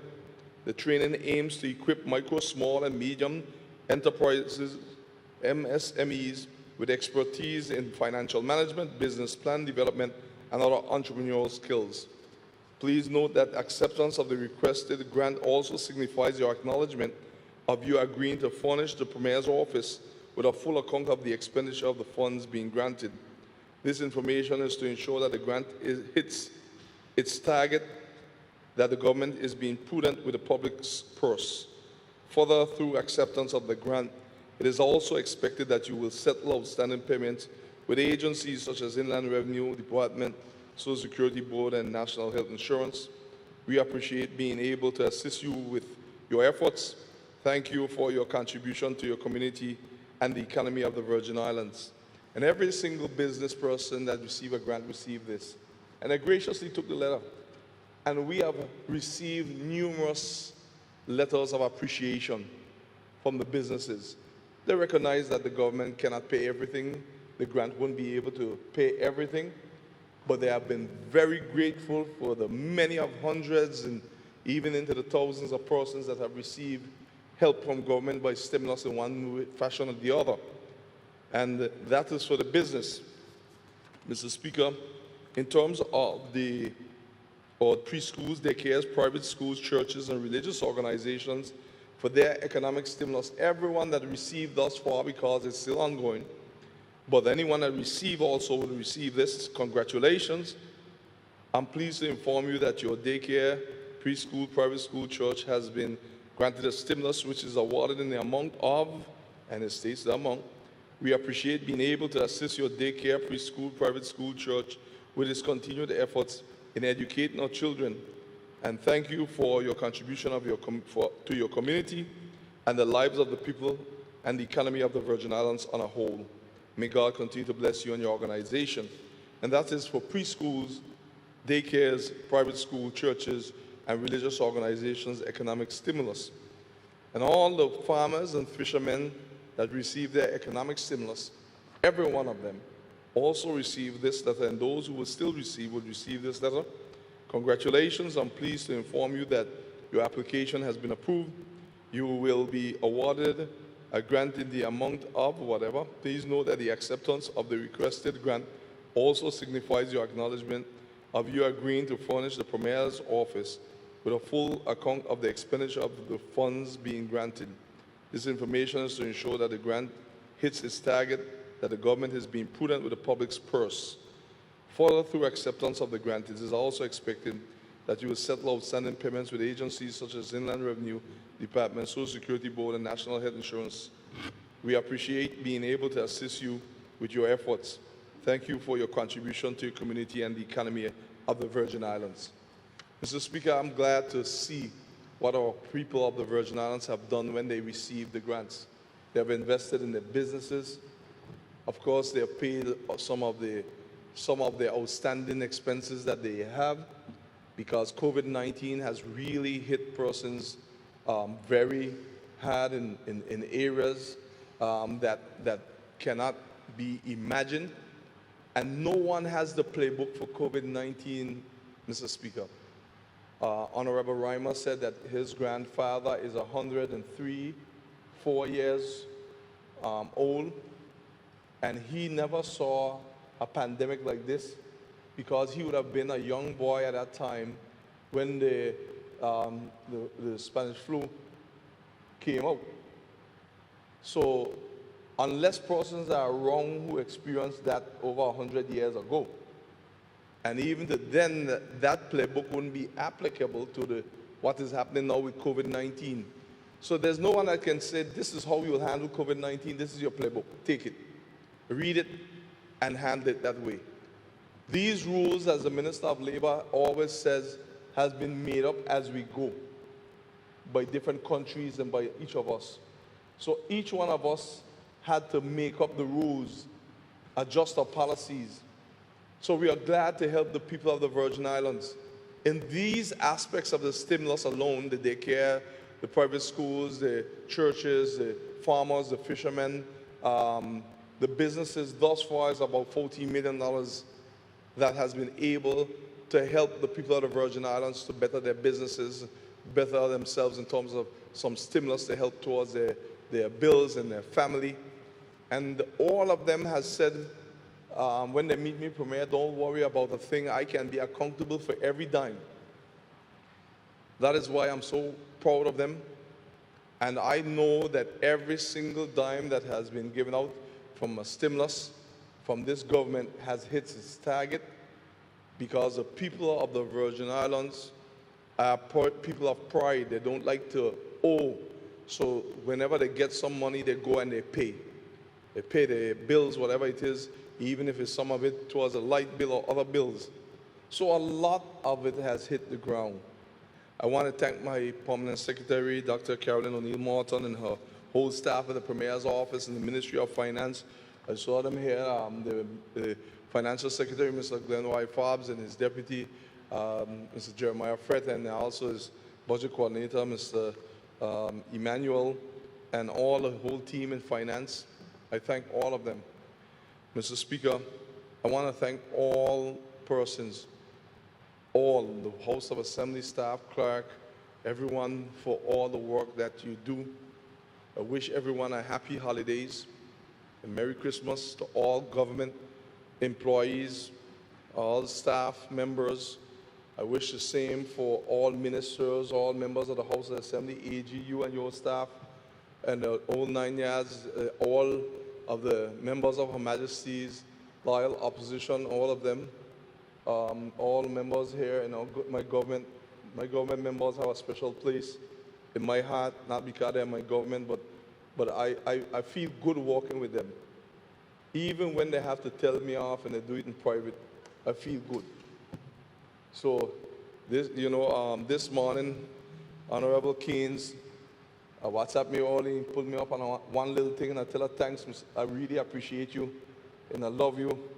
Because I don't argue with a woman, when they tell you these things, you just tell them you love them and you go fix it. Because you don't win the argument when you get in an argument with a woman and you're a man. Just fix it and shut your mouth. You don't live long. When you go argue, you don't get high blood pressure and you're gone. So I thank her for that. That's what I like about this group. They speak their mind, they tell you, but they're respectful. So I thank you, my government members. We're here going through in the second year, so I really thank you. I can't leave from here without thanking the people of the 4th District. Yes, I'm the Premier. And it hasn't been an easy time juggling everything, 4th District rep, father, husband, Premier, Minister of Finance, over the government. So you have to find how to balance your time. And I want to thank the people of the 4th District for allowing me to return to election after election.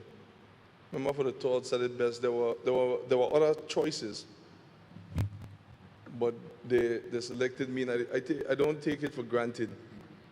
One gentleman told me 2 days ago, he said, you take a little while to come through, but one thing I could say, you let us take in water, but you don't let us drown.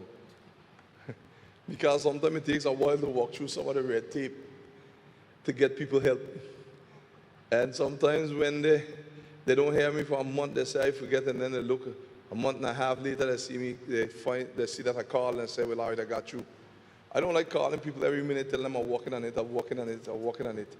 You know, they have you as a bluff.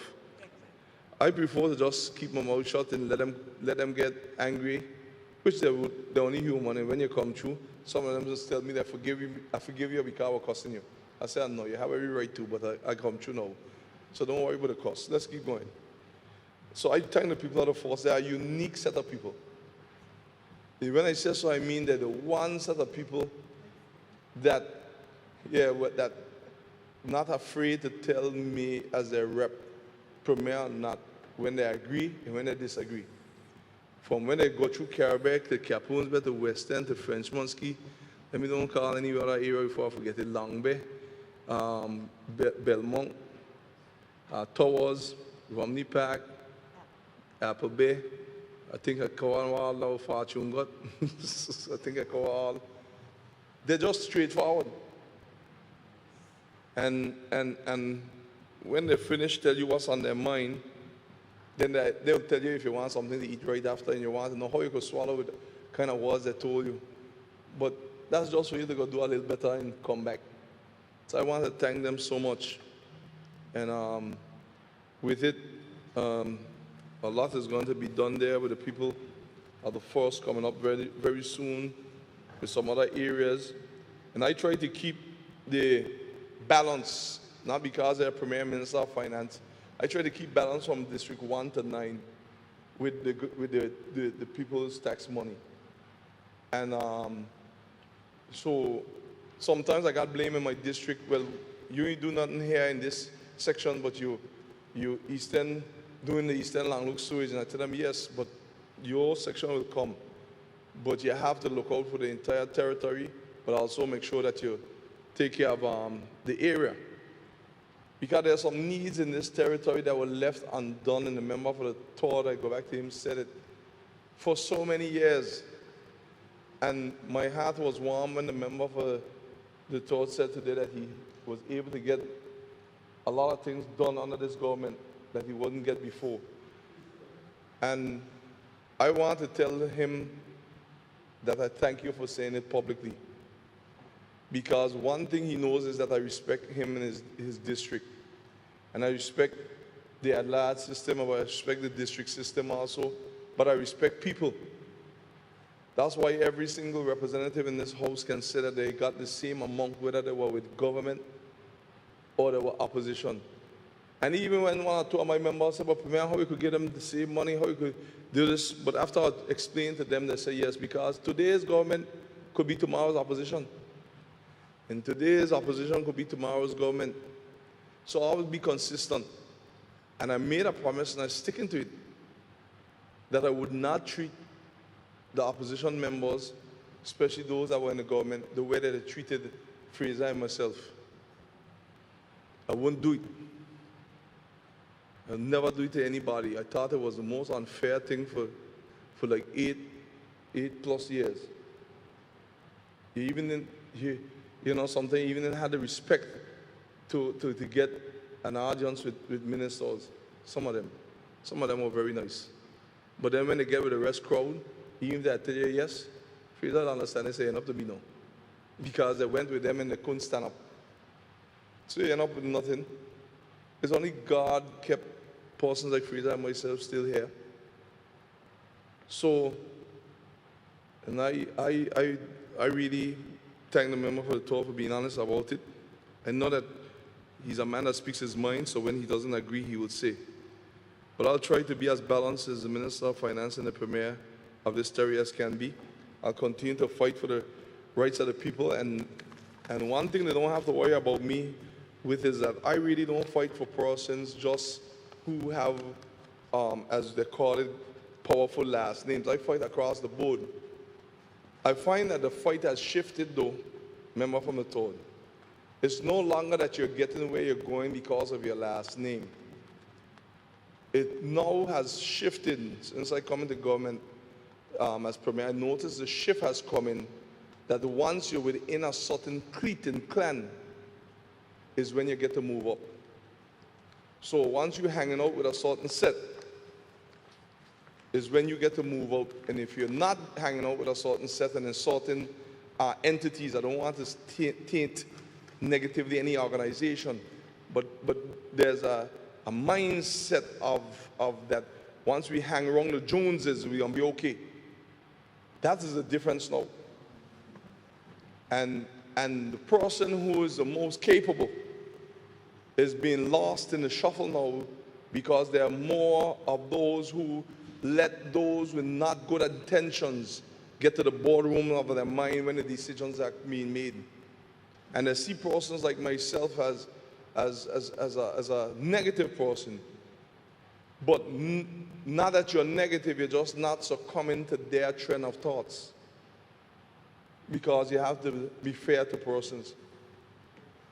So that more is the biggest fight that you have. And then joining on with other forces to carry out their plan against their own people. That is the biggest fight that we have now. So you could have a powerful last name now, but if you're not with a group that feels in the mind that they have the power, you're not moving anywhere for most parts. And those are the fights that I have to fight, to really be honest with you. And that's why I say I just watch where I'm going as premier, because when you have to fight some of these persons, and you know, it's best that I stay. I'm a poach and eat dinner with my cats and dog out there while we run around, so that I don't get into anything with anybody. Because to do some of the things that you need to do in this country to help get it back on track, it calls for you sometimes to have to divorce yourself from certain areas. Sad to say. It's just plain and simple as that. Because some people intend to try to make you feel bad about doing good, because good is defined by how they see good, and bad is defined by how they see bad. And I try to stick with God's principle to help the people of the Virgin Islands and to help them move forward. So that's why we have helped a lot of persons in this year, even in the middle of COVID-19, that would not have ordinarily received assistance, that would not have ordinarily received attention. And as I said last night, that is why we try to make sure the social measures, we had a premier's party where everyone could be involved but still adhering to the measures. And I asked them to, did my part, so that persons would know that you don't have to hang with the Joneses to be part of your premier's Christmas extravaganza. So, with the time I have in this seat, I'll continue to do God's will for the people of the Virgin Islands. And again, I thank my people for how they have behaved themselves this year. We do not condone any violence, and we want our people to put down the guns, put down the retaliations, because we're playing in the hands of the enemy when we continue going down this road. Let us not enslave ourselves, and let us not let anyone enslave us, but instead emancipate ourselves from mental slavery, because no other one is going to do it but ourselves. So I wish happy holidays and God's blessings to everyone, my mother, my wife, my children, all around me. I love everyone. I don't hate anyone. I concentrate on loving more and more people daily. I might hate what you do, but I don't hate you. But in terms of not hate, but dislike what you do would be the better word. But that doesn't mean that there's hatred there, because love conquers all. And that's why we live by the mantra of BVI love. That no matter what happens, we can fix everything once we have love in our hearts. Mr. Speaker, I left you for second to last for a reason. I think that you have been quite a special speaker in many ways, and forthright with your views when you bring them. And I wish you and your family the uttermost blessings for the holiday season. May God guide your path in each and every way. Thank you for your work also. I don't leave for last, but I want to say this, that I thank Jehovah Jireh, God, our provider, because without him, we couldn't even be here. When you look and see how other countries have fared with COVID-19, you realize that it's only God's hand on our life in this British Virgin Islands. So I thank him. I thank him. I thank him. On behalf of the people of the territory, as a leader, I speak and I say, God, we thank you, we praise you, we give you all the glory and honor. Happy holidays.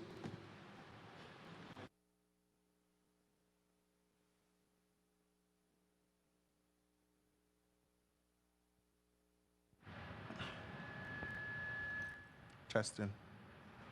I thank the Premier and Leader of Government Business for his contribution. I call upon the clerk. Item number 9, adjournment. Sign it.